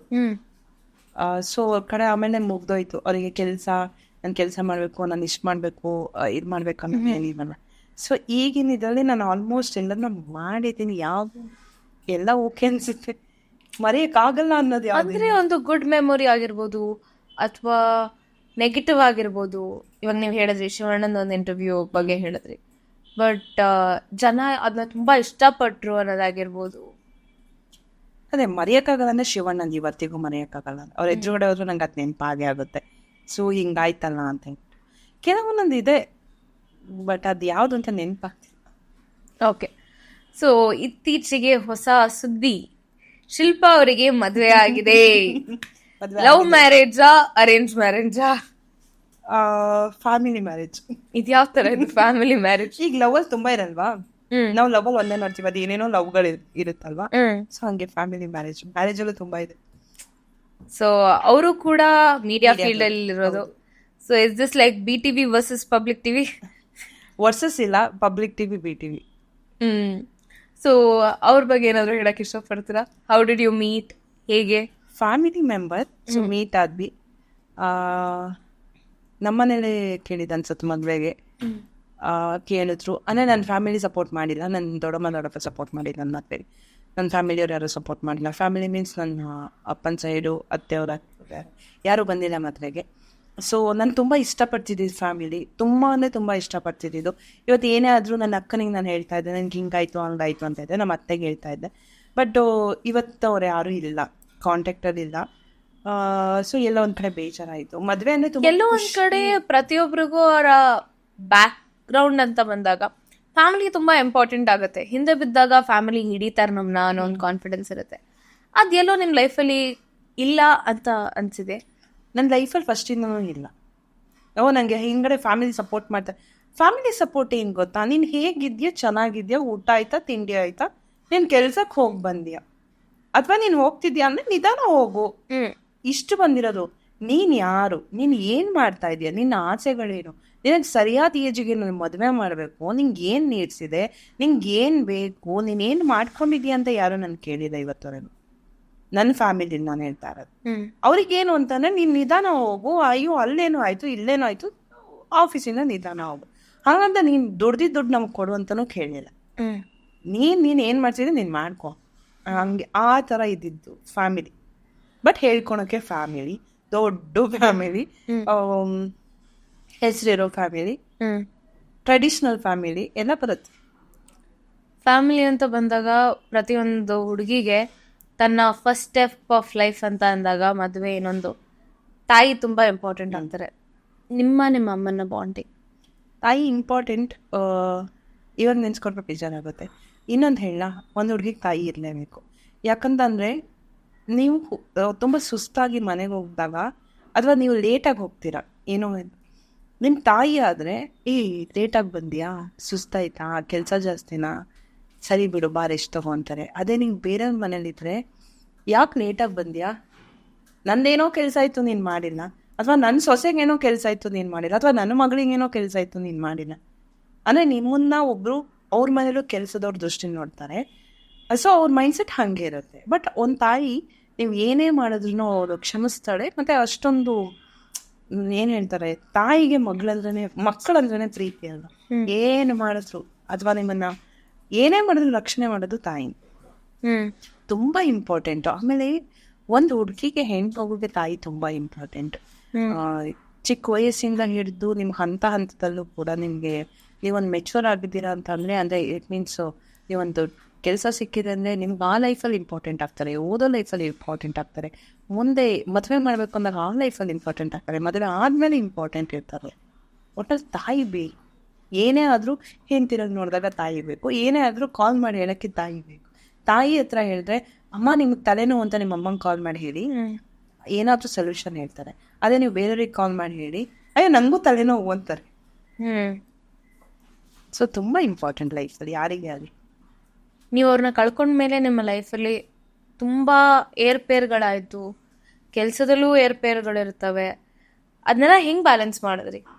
ಐ ಥಿಂಕ್ ನಮ್ಮ ಲೈಫಲ್ಲಿ ಏನೇ ನಡೆದ್ರು ನಮಗೆ ಒಳಗಿಂದ ಬೇಜಾರಾಗ್ತಿದ್ರು, ಕ್ಯಾಮ್ರಾ ಮುಂದೆ ಬಂದಿದ ತಕ್ಷಣ ನಮ್ಮ ನೋವು ಸಂಕಟಗಳೆಲ್ಲ ಒಳಗೆ ಇಟ್ಕೊಂಡು ನಾವು ಮಾತಾಡಬೇಕಾಗತ್ತೆ. ಹೌದು. ಅಂದರೆ ಈಗ ನಂದು ಏನೇ ಇರ್ಬೋದು ಪ್ರಾಬ್ಲಮ್, ಬಟ್ ನಾನು ಹಿಂಗೆ ಬಂದು ಹಿಂಗೆ ಇಲ್ಲ ಪ್ರಾಬ್ಲಮ್ ಇರುತ್ತೆ. ಹಿಂಗೆ ತಿರುಗಿದಾಗ ನನಗೇನು ಇಲ್ಲ ಅಂತಲೇ ಮಾತಾಡಬೇಕು, ಏನೂ ಇಲ್ಲ ಅಂತಲೇ ನಾವು ಕೆಲಸ ಮಾಡಬೇಕು. ಬಟ್ ಹೆಂಗೆ ಗೊತ್ತಾ, ನಾವು ಕೆಲಸ ಮಾಡಬೇಕಾದ್ರೂ ನಮ್ಮ ಮೈಂಡ್ ಸೆಟ್ ಚೆನ್ನಾಗಿರ್ಬೇಕಂತ ಅನ್ಸುತ್ತೆ. ನಮ್ಮ ಫೇಸಲ್ಲಿ ನಾವು ಖುಷಿಯಾಗಿದ್ದೀವಿ, ನಾವು ಚೆನ್ನಾಗಿದೆ, ಇವಳಿಗೆ ಖುಷಿಗೆ ಏನು ಗುರು ಏನು ಸಕ್ಕದಾಗಿದ್ದಾಳೆ, ಚೆನ್ನಾಗಿದ್ದಾಳೆ, ಅವ್ರಿಗೇನು ಅವ್ರ ಅಮ್ಮ ಆ್ಯಕ್ಟರು ಏನಿದು ಅಂತ ಹೇಳ್ತಾರೆ. ಅವಳು ಇಂಟರ್ವ್ಯೂ ಮಾಡ್ಕೊಂಡು ಇನ್ನೊಂದಿನ ಮಾಡ್ಕೊಂಡು ಅವರು ಇದು ಮಾಡ್ಕೊಂಡಿದ್ದಾರೆ, ಅವ್ಳ ಲೈಫ್ ಲಕ್ಸುರಿ ಅಂತ. ಬಟ್ ನಿಮ್ಮ ಕಷ್ಟ ನಂಗೆ ಗೊತ್ತಾ, ನಿಮ್ಮ ಮುಂದೆ ನಾನು ನಿಮ್ಮ ಮುಖ ನೋಡ್ತೀನಿ ಅಷ್ಟೇ, ನಿಮ್ಮ ಒಳಗಿರೋದನ್ನ ನನಗೆ ಗೊತ್ತಿಲ್ಲ. ಸೊ ಅದೆಲ್ಲ ಇದೆ. ಆಮೇಲೆ ಅದೇ ಹೇಳ್ಸಲ್ಲ, ಫ್ಯಾಮಿಲಿ ತುಂಬ ಇಂಪಾರ್ಟೆಂಟ್ ಆಗುತ್ತೆ. ನಮ್ಮ ಈ ಲೈಫಿಗೆ ಫ್ಯಾಮಿಲಿ ಬೇಕು. ಇವಾಗ ಮದುವೆ ಆದಮೇಲೆ ಲೈಫಲ್ಲಿ ಆದಂಥ ಚೇಂಜಸ್ ತುಂಬ ಇದೆ. ಏನು ಚೇಂಜಸ್ ಇದೆ. ಯಾಕಂದರೆ ನಾವೆಲ್ಲ ಬಂದಿರೋದು ಏನು ಎಲ್ಲ ನಮ್ಮ ಮನೇಲಿ ಕೆಲಸ ಮಾಡಿಸಿ ನೀನು 5 ಗಂಟೆಗೆ ಹೇಳು, 4 ಗಂಟೆಗೆ ಹೇಳು, 3 ಗಂಟೆಗೆ ಹೇಳು ಅಂತೆಲ್ಲ ಹೇಳಿ ಮಾಡಿಸಿಲ್ಲ. ಫಸ್ಟಿಂದ ನಾನು ಸುಮ್ಮನೆ ಹೇಳಲ್ಲ, ನಾನು ತುಂಬ ಕಷ್ಟಪಟ್ಟು ಬಂದಿದ್ದೀನಿ ಅಂತ ನಾನು ನಿಜ ಹೇಳಲ್ಲ. ಚಿಕ್ಕ ವಯಸ್ಸಿಂದನೂ ಚೆನ್ನಾಗಿ ಬೆಳ್ಕೊಂಬಂದಿರೋದು. ಏನೋ ಒಂದು ಬೇಕು ಅಂದ್ರೂ ಕೊಡ್ಸೋ ಇದರಲ್ಲಿ ಇದ್ರು. ಅವ್ರು ಕಷ್ಟಪಟ್ರು ನಾನು ಕೊಡ್ಸಿದ್ರು. ಇವತ್ತಿಗೂ ಅಷ್ಟೇ ನಂಗೆ ಏನೋ ಬೇಕಂದ್ರೆ ನಾನೇ ತಗೊಳ್ತೀನಿ. ಕಷ್ಟ ಅಂತ ಜೀವನದಲ್ಲಿ ತುಂಬಾ ಕಷ್ಟ, ನನ್ ನಿದ್ದೆನೇ ಇಲ್ಲ, ನಾನು ಕೆಲಸ ಮಾಡಿನೇ ಲೈಫ್ ಲೀಡ್ ಮಾಡ್ಬೇಕನ್ನೋದೇನು ಇರ್ಲಿಲ್ಲ. ಬಟ್ ಈಗ ಚೇಂಜ್ ಆಗಿದೆ, ಚೇಂಜ್ ಓವರ್ ಇದೆ, ತುಂಬಾ ಚೇಂಜ್ ಓವರ್ ಇದೆ. ಸೊ ಅಡ್ಜಸ್ಟ್ ಆಗ್ಬೇಕಷ್ಟೇ. ಇನ್ನು ಅಡ್ಜಸ್ಟ್ ಆಗ್ತಾ ಇದ್ದೀರಾ ಇದಕ್ಕೆ? ಸೊ ನೀವು ಕ್ಯಾಮ್ರಾ ಮುಂದೆ ಇರೋರು, ಅವರು ಕ್ಯಾಮ್ರಾ ಹಿಂದೆ ಇರೋರು. ಸೊ ಮನೆಗೆ ಹೋದಾಗ್ಲೂ ಇದೇ ಡಿಸ್ಕಷನ್ಗಳು ನಡೆಯುತ್ತಾ ಮೀಡಿಯಾ ಬಗ್ಗೆ, ಅಥವಾ ಇಲ್ಲೇ ಲಾಸ್ಟ್? ನಾನು ಏನು ಆಫೀಸಿಂದ ಹೋಗ್ತೀನೋ ಅದೇ ಲಾಸ್ಟ್. ಹೋದ್ಮೇಲೆ ನನಗೆ ಐ ಥಿಂಕ್ ಅದು ಟೈಮು ಇಲ್ಲ ಅಂತ ಅನಿಸುತ್ತೆ. ಯಾಕಂದರೆ ಜಾಯಿಂಟ್ ಫ್ಯಾಮಿಲಿ. ಹೋಗಿದ ತಕ್ಷಣ ಫ್ರೆಶ್ ಅಪ್ ಆಗಿದ ತಕ್ಷಣ ಏನು ಸಂಜೆ ಅಡುಗೆ ಏನಿದು, ಅವ್ರಿಗೇನು ಹೆಲ್ಪ್ ಮಾಡ್ಕೊಡು, ಇವ್ರಿಗೇನು ಹೆಲ್ಪ್ ಮಾಡ್ಕೊಡು. 10 ಗಂಟೆಗೆ ಮಲಗೋ ಟೈಮ್ ನಂದು. ಯಾಕಂದರೆ ಬೆಳಿಗ್ಗೆ ಒಂದೊಂದ್ಸರಿ 4:30, ಒಂದೊಂದ್ಸರಿ 5:35 ಹಿಂಗೇನೆ. ರೇರು 6:30 ಎಲ್ಲ ಮೋಸ್ಟ್ಲಿ ಸಂಡೇ ಅಂತ ಅನ್ಸುತ್ತೆ. So rare. ಸೊ ಹಾಗಾಗಿ 10 ಗಂಟೆಗೆ ನಿದ್ದೆ ಹೇಳಿದ್ದೆ. ಮದ್ವೆಗಿಂತ ಮುಂಚೆ ಎಷ್ಟು ಗಂಟೆಗೆ ಹೇಳ್ತಿದ್ರಿ? ಏನ್ ಗೊತ್ತಾ, ನಿಜ ಹೇಳ, 10 ಗಂಟೆ ಆಫೀಸ್ ಅಂದರೆ 9 ಗಂಟೆಗೆ ಇರ್ತಿದ್ದೆ, 9 ಗಂಟೆ ಆಫೀಸ್ ಅಂದರೆ 8 ಗಂಟೆಗೆ ಇರ್ತಿದ್ದೆ, ನಿದ್ದೆ ಮಾಡ್ತಿದ್ದೆ. ಆಮೇಲೆ ನಿದ್ದೆ ಅನ್ನೋಕ್ಕಿಂತ 12 ಗಂಟೆ ತನಕ ಮೊಬೈಲ್ ನೋಡ್ತಿದ್ವಿ. ಬೆಳಿಗ್ಗೆ ಹೇಳೋದು ಲೇಟ್ ಆಗ್ತಾ ಇತ್ತು. ನಮ್ಗೇನು ಕಮಿಟ್ಮೆಂಟ್ ಇದ್ದಿಲ್ಲ, ನೀನು ಆ ಕೆಲಸ ಮಾಡ್ಬೇಕು, ಈ ಕೆಲಸ ಮಾಡಬೇಕು, ಮುಂದ್ಗಡೆ ಹೋಗಿ ಗೇಟಿಗೆ ನೀರು ಹಾಕ್ಬೇಕು ಅನ್ನೋದು. ಹೋಗು, ಫ್ರೆಶ್ ಅಪ್ ಆಗು, ಆಫೀಸಿಗೆ ಬಾ, ಯಾವಾಗಲೂ ತಿಂಡಿ ತಿನ್ನು, ಯಾವಾಗಲೂ ಊಟ ಮಾಡು, ಎಷ್ಟು ಗಂಟೆಗೂ ಮನೆಗೆ ಹೋಗು. ಸೊ ನಿಮ್ಗೆ ಅನ್ಸಿದ ಕಡೆ ನಾನು ಹೋಗ್ತಿದ್ದೆ. ನನ್ನ ಫ್ರೆಂಡ್ ಮೀಟ್ ಮಾಡ್ಬೇಕಂದ್ರೆ ನಾನು ಹೋಗ್ತಿದ್ದೆ ಅಲ್ಲಿ. ಹೋಗಿ ಮನೆಗೆ ಹೋದಾಗ ಕೇಳೋರು ಇರ್ಲಿಲ್ಲ ಅಷ್ಟು, ಯಾಕೆ ಲೇಟ್ ಬಂದಿ ಅಂತ. ಇವಾಗೆಲ್ಲ ಇದು ಸೊ ಮಿಸ್ ಆಗಿದ್ದ ಎಲ್ಲಾ ಫ್ಯಾಕ್ಟರ್ಗಳು ಇವಾಗ ಮಿಸ್ಸಸ್ ಆದ್ಮೇಲೆ ಸಿಕ್ಕಿದೆ. ಬಟ್ ಇವಾಗ ಈ ಒಂದು ಮೀಡಿಯಾ ಜರ್ನಿಯಲ್ಲಿ ಎಲ್ಲಾನು ಚೇಂಜಸ್ ಆಗ್ತಿದೆ. ನೀವು ಮೀಡಿಯಾ ಜರ್ನಿ ಶುರು ಮಾಡಿದಾಗ ಹೇಗಿತ್ತು, ಇವಾಗ ಹೇಗಿದೆ? ಅವಾಗ ತುಂಬ ಸ್ಟ್ರಿಕ್ಟ್ ಆಗಿತ್ತು ಆ್ಯಂಡ್ ಅವಾಗ ಕೆಲಸ ಸಿಗೋದು ಕಮ್ಮಿ ಇತ್ತು. ಆಮೇಲೆ ಅವಾಗ ಕ್ವಾಲಿಟಿ ಇತ್ತು. ಈಗ ಆಮೇಲೆ ನಮಗೆ ಸುದ್ದಿ ತಂದಿದ್ದೀವಿ ಅಂದರೆ ಆ ಒಂದು ಸುದ್ದಿಲೂ ಕ್ವಾಲಿಟಿ ಇತ್ತು, ನಮ್ಮನ್ನ ಅಷ್ಟೇ ಇದು ಮಾಡ್ತಾರೆ, ವ್ಯಾಲ್ಯೂ ಇತ್ತು. ಇವಾಗಲೂ ವ್ಯಾಲ್ಯೂ ಇದೆ, ಇಲ್ಲ ಅಂತ ಏನಿಲ್ಲ. ಇವತ್ತಿಗೂ ನನಗೆ ಕೆಲವರು ಅಂತಾರೆ ನಿನ್ನ ಚಾನಲ್ ಎಲ್ಲಿ ಬರುತ್ತೆ ಅಂತ ಹೇಳ್ಬಿಟ್ಟು. ಸೀರಿಯಸ್ ಆಗಿ ಹೇಳ್ತೀನಿ, ಬೇರೆಯವ್ರನ್ನ ನಾನು ಕಂಪೇರ್ ಮಾಡಿಲ್ಲ ನನ್ನ ಲೈಫಲ್ಲಿ. ಬಟ್ ನನಗೆ ಈ ಮಾತು ಬಂದಾಗ ನನ್ನನ್ನು ನಾನೇ ಕಂಪ್ಯಾರಿಸನ್ ಮಾಡ್ಕೊಂಡಾಗ ಅವರೆಲ್ಲಿದ್ದಾರೆ, ನಾನು ಎಲ್ಲಿದ್ದೀನಿ. ನೀನು ಯಾವುದೋ ಟಾಪ್ ಚಾನಲಲ್ಲೇ ಇರೋ. ಇವತ್ತು ನಾನು ಹೋದರೆ ಕರ್ನಾಟಕದಲ್ಲಿ ಯಾವ್ದಾದ್ರು ಹಳ್ಳಿಲಿ ಹೋಗಿ ನೀನು ಎಲ್ಲಮ್ಮ ಕೆಲಸ ಮಾಡ್ತಾರೆ, ನಾನು BTV ಕೆಲಸ ಮಾಡ್ತಿದ್ದೀನಿ ಅಂದರೆ, ಓ BTV ಕೆಲಸ ಮಾಡ್ತಿದ್ದೀರಾ ಅಂತಾರೆ. ಅದೇ ಆ ಬ್ರ್ಯಾಂಡ್ ಕ್ರಿಯೇಟ್ ಆಗಿದೆ. ಆ್ಯಂಡ್ ಇವಾಗೂ ಅಷ್ಟೇ ಜನ ಐಡೆಂಟಿಫೈ ಮಾಡ್ತಾರೆ. ಓ ನೀವೇ ಅಲ್ವಾ ಅಷ್ಟು ಮಾತಾಡೋದು, ನೀವೇ ಅಲ್ವಾ ಶಿಲ್ಪಾ ಗೌಡ, ಹಿಂಗೆ ಮಾತಾಡ್ತಾರೆ. ಇಲ್ಲಾಂದರೆ ನಿಮ್ಮನ್ನೆಲ್ಲೋ ನಾನು ನೋಡಿದ್ದೀನಿ ಹಿಂಗೆ ಕೇಳ್ತಾರೆ. ಸೊ ನಿಮ್ಮನ್ನೆಲ್ಲೋ ನೋಡಿದ್ದೀನಿ, ನೀವೇ ಅಲ್ವಾ BTV ಅವರು, ಇದು ಜಾಸ್ತಿ ಕೇಳ್ತಾರೆ. ಕರ್ನಾಟಕದಲ್ಲಿ ಕೇಳ್ತಾರೆ, ಕೇಳ್ತಾರೆ. ನನ್ಗೆ ಅವಾಗ ಅನ್ಸುತ್ತೆ ನೀನು ಎಲ್ಲಿದ್ಯಾ ನಾನು ಎಲ್ಲಿದ್ದೀನಿ, ನಾನು ಹಂಗೆ ಅನ್ಕೊಂಡು ಸುಮ್ಮನೆ ಹೋಗ್ಬಿಡ್ತೀನಿ. ಡಿಜಿಟಲ್ ಮಾಧ್ಯಮಕ್ಕೂ ನಮ್ಮ ರೆಗ್ಯುಲರ್ ಮಾಧ್ಯಮಗಳು ಅಂದರೆ ಟೆಲಿಕಾಸ್ಟ್ ಆಗ್ತಿರುವಂಥ ಚಾನೆಲ್ಗಳು, ಸ್ಯಾಟಲೈಟ್ ಚಾನೆಲ್ಗಳಿಗೂ ಏನು ವ್ಯತ್ಯಾಸ ನಿಮ್ಮ ಪ್ರಕಾರ? ನ್ಯೂಸ್ ಚಾನಲಲ್ಲಿ ಏನು ವ್ಯತ್ಯಾಸ ಇರಲ್ಲ, ಯಾಕಂದರೆ ಕೆಲಸನೇ. ನಾನೀಗ ಪರ್ಸನಲಾಗಿ ನಾನು ಯೂಟ್ಯೂಬ್ ಚಾನಲ್ ಮಾಡಿದ್ದೀನಿ ಅಂದರೆ ಸ್ವಲ್ಪ ವೇರಿ ಆಗುತ್ತೆ. But news channel brand create ಮಾಡಿರೋ ಚಾನಲ್ಗಳು ಇವತ್ತೂ ಸ್ಯಾಟಲೈಟ್ ಚಾನಲ್ ಅವರು ಏನು ಫೀಲ್ಡಲ್ಲಿ ಕೆಲಸ ಮಾಡ್ತಾರೋ ಇವರು ಅದೇ ಕೆಲಸ ಮಾಡ್ತಾರೆ. ಸೊ ಎಲ್ಲ ಸುದ್ದಿನೂ ಸೇಮೇ ಇರುತ್ತೆ. ಇದು ಡಿಜಿಟಲಲ್ಲಿ ಹೋಗುತ್ತೆ, ಅವ್ರದ್ದು ಡಿಜಿಟಲಲ್ಲೇ ಹೋಗುತ್ತೆ, TVಲೂ ಹೋಗುತ್ತೆ. ಈಗ ಇನ್ನೂ ಒಂದು ವಿಷಯ ಅಂದರೆ ಯಾರು ಜಾಸ್ತಿ TVನೇ ನೋಡೋಣ. ಕರೆಕ್ಟ್. ನೀವು ಮನೆಗೆ ಹೋಗಿ TV ನೋಡ್ತೀರಾ? TV ಇದ್ರೂ ನೋಡಲ್ಲ, ಯಾಕೆ ಹೇಳಿ, ಮೊಬೈಲ್ ನೋಡ್ತೀರಾ. ಹೌದು. ಸ್ಕ್ರಾಲ್ ಮಾಡಿದಾಗ ನಮಗೆ ಬೇಕಾಗಿರೋ ನ್ಯೂಸ್ ಸಿಗುತ್ತೆ. ಸೇಮ್ ಅಲ್ಲೇನು ಮಾಡಬೇಕು, ಇಲ್ಲ ಅದೇ ಮಾಡಬೇಕು. ಯಾವತ್ತಾದ್ರೂ ಯೋಚನೆ ಮಾಡಿದ್ರ BTV ಅಲ್ಲ ಅಂದಿದ್ರೆ ಬೇರೆ ಯಾವ ಚಾನಲ್ಗೆ ಅಲ್ಲ ಅಂದರೆ ಬೇರೆ ಯಾವ್ದಾದ್ರು ಒಂದು ಚಾನಲ್ಗೆ ಹೋಗ್ತಿದ್ದೆ ಅಂತ ಅನಿಸುತ್ತೆ. ಎಷ್ಟೋ ಸರಿ ಟ್ರೈ ಮಾಡಿದ್ದೀನಿ, BTVಗೆ ಬಂದಮೇಲೂ ಟ್ರೈ ಮಾಡಿದ್ದೀನಿ, ಇಲ್ಲ ಅಂತ ನಾನು ಹೇಳಲ್ಲ. ಸ್ಟಾರ್ಟಿಂಗಲ್ಲೆಲ್ಲ ಮಾಡಿದ್ದೀನಿ. ಕೆಲವೊಂದೊಂದ್ಸರಿ ನಮಗೆ ಹೇಳಿದ್ನಲ್ಲ, ಸ್ವಲ್ಪ ಏನಾದರೂ ಆಫೀಸಲ್ಲಿ ಅದು ಇದು ಅಂತ ಬಂದಾಗ ಇಲ್ಲಿ ಬೇಡ ಬೇರೆ ಎಲ್ಲಾದ್ರೂ ಹೋಗೋಣ ಅನ್ನೋ ಫೀಲ್ ಬಂದಿದೆ ರೀಸೆಂಟ್ ಆಗೋ. ಬಿಡು ಯಾರು ಕೆಲಸ ಮಾಡ್ತಾರೆ, ಎಲ್ಲೋ ನೆಮ್ಮದಿಯಾಗಿ ಹೋಗಿ ಕೆಲಸ ಮಾಡೋಣ ಅನ್ನೋದು ಬಂದಿದೆ. BTVಯಲ್ಲಿ ಎಲ್ಲಾ ಸುದ್ದಿಗಳನ್ನು ಜನರ ತನಕ ತಲುಪಿಸಿ ಜನರಲ್ಲಿ ಒಬ್ರಾಗಿರೋರು ನೀವು. ಸೊ BTV ಅಂದ್ರೆ ಶಿಲ್ಪಾಗೌಡ ಅಂದ್ರೆ BTV, ಇದಕ್ಕೇನು ಹೇಳಕ್ ಇಷ್ಟಪಡ್ತೀರಾ? ಇವಾಗ ಅದು ಆ್ಯಕ್ಚುಲಿ ಏನು ಗೊತ್ತಾ, ನನ್ನಿಂದ BTV ಅಲ್ಲ, BTVಯಿಂದ ನಾನು. ಆಲ್ರೆಡಿ ಅದು ಬ್ರ್ಯಾಂಡ್ ಕ್ರಿಯೇಟ್ ಆಗಿದೆ. ಆಲ್ರೆಡಿ ತುಂಬ ಜನ ಆ್ಯಂಕರ್ಸು ಇದೇ ಥರ ಫೇಮಸ್ ಆಗಿದೆ. ತುಂಬ ಜನನೇ ಫಸ್ಟ್ ಎಲ್ಲ ನಾವು ಸ್ಟಾರ್ಟಿಂಗ್ ಬಂದಾಗ ಅವರಂದ್ರೆ BTV ಅವರಂತ ಸೇಮ್ ಇತ್ತು, ಅದೇ ಥರ ಇತ್ತು. ಇವತ್ತಿಗೂ ಅವರಿಗೆ ರೆಕಗ್ನೈಸ್ ಮಾಡೋದು ನೀವು BTVಲಿ ಮಾಡ್ತಿದ್ರಲ್ಲ ಅಂತ. ಅವ್ರು ಯಾವುದೋ ಬೇರೆ ಚಾನಲಲ್ಲಿ ಇದ್ದಾರೆ, ಒಳ್ಳೆ ಪೊಸಿಷನಲ್ಲಿ ಇದ್ದಾರೆ, ಎಲ್ಲ ಇದ್ದಾರೆ. ಬಟ್ ಅವ್ರನ್ನ ರೆಕಗ್ನೈಸ್ ಮಾಡದೆ ಇವತ್ತಿಗೂ BTVಲಿ ಯಾಕೆ BTVಲಿ ಬರ್ತಾ ಇಲ್ಲ ಅವರು ಅಂತಲೂ ಕೇಳ್ತಾರೆ ನಮ್ಮ ಹತ್ರ. ಸೊ BTV ಬ್ರ್ಯಾಂಡ್ ಕ್ರಿಯೇಟ್ ಮಾಡಿದೆ, ಅದರಲ್ಲಿ ನಾವು ಇದೀವಷ್ಟೇ. ಸೋಷಿಯಲ್ ಮೀಡಿಯಾ ಅಂತ ಅಂದಾಗ ಪಾಸಿಟಿವ್ ನೆಗೆಟಿವ್ ಎರಡೂ ಇದೆ. ಟ್ರೋಲ್ಗಳಾಗಿದ್ದಾವೆ, ಆ ಟ್ರೋಲ್ಗಳನ್ನ ಹೆಂಗೆ ಹ್ಯಾಂಡಲ್ ಮಾಡಿದ್ರಿ? ನನಗೆ ಜಾಸ್ತಿ ಆಗಿರೋದು ಅಂತ ಅನ್ಸುತ್ತೆ. ಅಂದ್ರೆ ನನಗೆ ಅಂತಲ್ಲ, ಒಂದು ಟೈಮಲ್ಲೇ ಆಗಿದೆ. ದರ್ಶನ್ ಅವ್ರ ಕೇಸಲ್ಲಿ, ದರ್ಶನ್ ಅವ್ರ ಸುದ್ದಿರಿ ಸಿಕ್ಕಾಪಟ್ಟೆ ಟ್ರೋಲ್ ಆಗಿದೆ. ಫ್ಯಾನ್ಗಳೆಲ್ಲ ನಿಮ್ಮನ್ನೇ ಶೂಟ್ ಮಾಡ್ತಿದ್ರು. ಹೇಗೆ ಅಂತಂದ್ರೆ ಶ್ರದ್ಧಾಂಜಲಿದು ಫೋಟೋ ಸಮೇತ ಹಾಕಿದ್ದಾರೆ, ಹಾರ ಹಾಕಿ ಶ್ರದ್ಧಾಂಜಲಿನೂ ಹಾಕಿದ್ದಾರೆ. ಆ ಫೋಟೋನು ವೈರಲ್ ಆಗಿತ್ತು, ಸಿಕ್ಕಾಪಟ್ಟೆ ವೈರಲ್ ಮಾಡಿದ್ದಾರೆ. ಮೋಸ್ಟ್ಲಿ ಅವ್ರು ವೈರಲ್ ಮಾಡಿದ್ರಿಂದ ನನ್ಗೆ ಗೊತ್ತಾಗಿತ್ತು ಅಂತ ಅನ್ಸುತ್ತೆ. ಜಾಸ್ತಿಯಾಗಿ ಜನಕ್ಕೆ ರೀಚ್ ಆಗಿರ್ಬೋದು, ಮೇ ಬಿ, ಗೊತ್ತಿಲ್ಲ. ಸೊ ಈಗಲೂ ಕಮೆಂಟ್ ಮಾಡ್ತಾರೆ. ನಾನು ಕಮೆಂಟ್ ಬಾಕ್ಸ್ನ ಇನ್ಸ್ಟಾಗ್ರಾಮಲ್ಲಿ ಆಫ್ ಮಾಡಿದ್ದೇನೆ. ಎಲ್ಲೋ ಒಂದ್ ಕಡೆ ಸೋಷಿಯಲ್ ಮೀಡಿಯಾ ನಿಮಗೆ ಮೆಂಟಲಿ ಡಿಸ್ಟರ್ಬ್ ಆಗುತ್ತೆ ಅಂತ ಅನ್ಸುತ್ತಾ? 100% ಸ್ಟಾರ್ಟಿಂಗ್ ಆಗ್ತಾ ಇತ್ತು. ನಾನು ಆಮೇಲೆ ಕಮೆಂಟ್ ಬಾಕ್ಸ್ ಆಫ್ ಮಾಡ್ತೀನಿ. ಆಫ್ ಎಲ್ಲದರಲ್ಲೂ ಆಫ್. ಯಾಕಂದರೆ ತುಂಬ ಕೆಟ್ಟದಾಗಿ ಕಮೆಂಟ್ ಮಾಡ್ತಾರೆ. ನಾನು ಮುಂಚೆ ಕಮೆಂಟ್ ಬಾಕ್ಸ್ ಆಫ್ ಮಾಡ್ತಿರಲಿಲ್ಲ, ಅದರಲ್ಲಿ ಇನ್ನೂ ಸಹ ಕಮೆಂಟ್ ಹಂಗೆ ಇದೆ. ಕೆಲವೊಂದೊಂದು ಸರಿ ಮಜಾ ತಗೊಳಕ್ಕೆ ನಾವು ಕಮೆಂಟ್ ಬಾಕ್ಸ್ ಆಫ್ ಮಾಡಲ್ಲ, ಇವತ್ತಿಗೂ ಅದು ಬರ್ತಾ ಇರುತ್ತೆ. ನಿಮಗೆ ಕಮೆಂಟ್ ಮಾಡೋಕ್ಕೆ ಜಾಗ ಇರಲ್ವಲ್ಲ, ಆಫ್ ಮಾಡ್ತೀವಲ್ವಾ, ಪರ್ಸ್ನಲ್ ಆಗಿ ಮೆಸೇಜ್ ಹಾಕ್ತಾರೆ. ರೀಸೆಂಟ್ ಆಗಿ ನನ್ನ ಮದ್ವೆದೆ ಅದು ಫೋಟೋ ಹಾಕಿದ್ದೆ, ಇನ್ನು ಮದ್ವೆ ಆಗಿರ್ಲಿಲ್ಲ. ಸೊ ಅವಾಗ ಹಾಕಿದ್ರು, ನಮ್ಮ ಬಾಸ್ ಬಂದ್ಬಿಟ್ಟು ನಿಂಗೆ ಮದ್ವೆ ಶಾಸ್ತ್ರ ಮಾಡಿಸ್ತಾರೆ ಅಂತ ಹಾಕಿದ್ರು. ಅಂದ್ರೆ ಆ ತರ ಕೆಟ್ಟದಾಗ ನಿಂಗೂ ಇದಾ, ನಮ್ಮ ಬಾಸಿಂಗ್ ಮಾಡಿ ನೀನ್ ಕರ್ಮ ಇದ್ ಮಾಡಲ್ಲ, ಅಥವಾ ತುಂಬಾ ಬರ್ತಾನೆ ಇರುತ್ತೆ, ಇವತ್ತಿಗೂ ಬರ್ತಾನೆ ಇರುತ್ತೆ. ನೀನೇನ್ ದೊಡ್ಡಿದಾ ಹಂಗೆ ಹಿಂಗೆ ಪರ್ಸನಲ್ ಮೆಸೇಜ್ ಬರುತ್ತೆ. ಕಮೆಂಟ್ ಬಾಕ್ಸ್ ಆಫ್ ಮಾಡಿದೆ, ಮಜಾ ತಗೊಳಕ್ ಒಂದೊಂದ್ಸರಿ ಆನ್ ಮಾಡ್ತೀರಾ.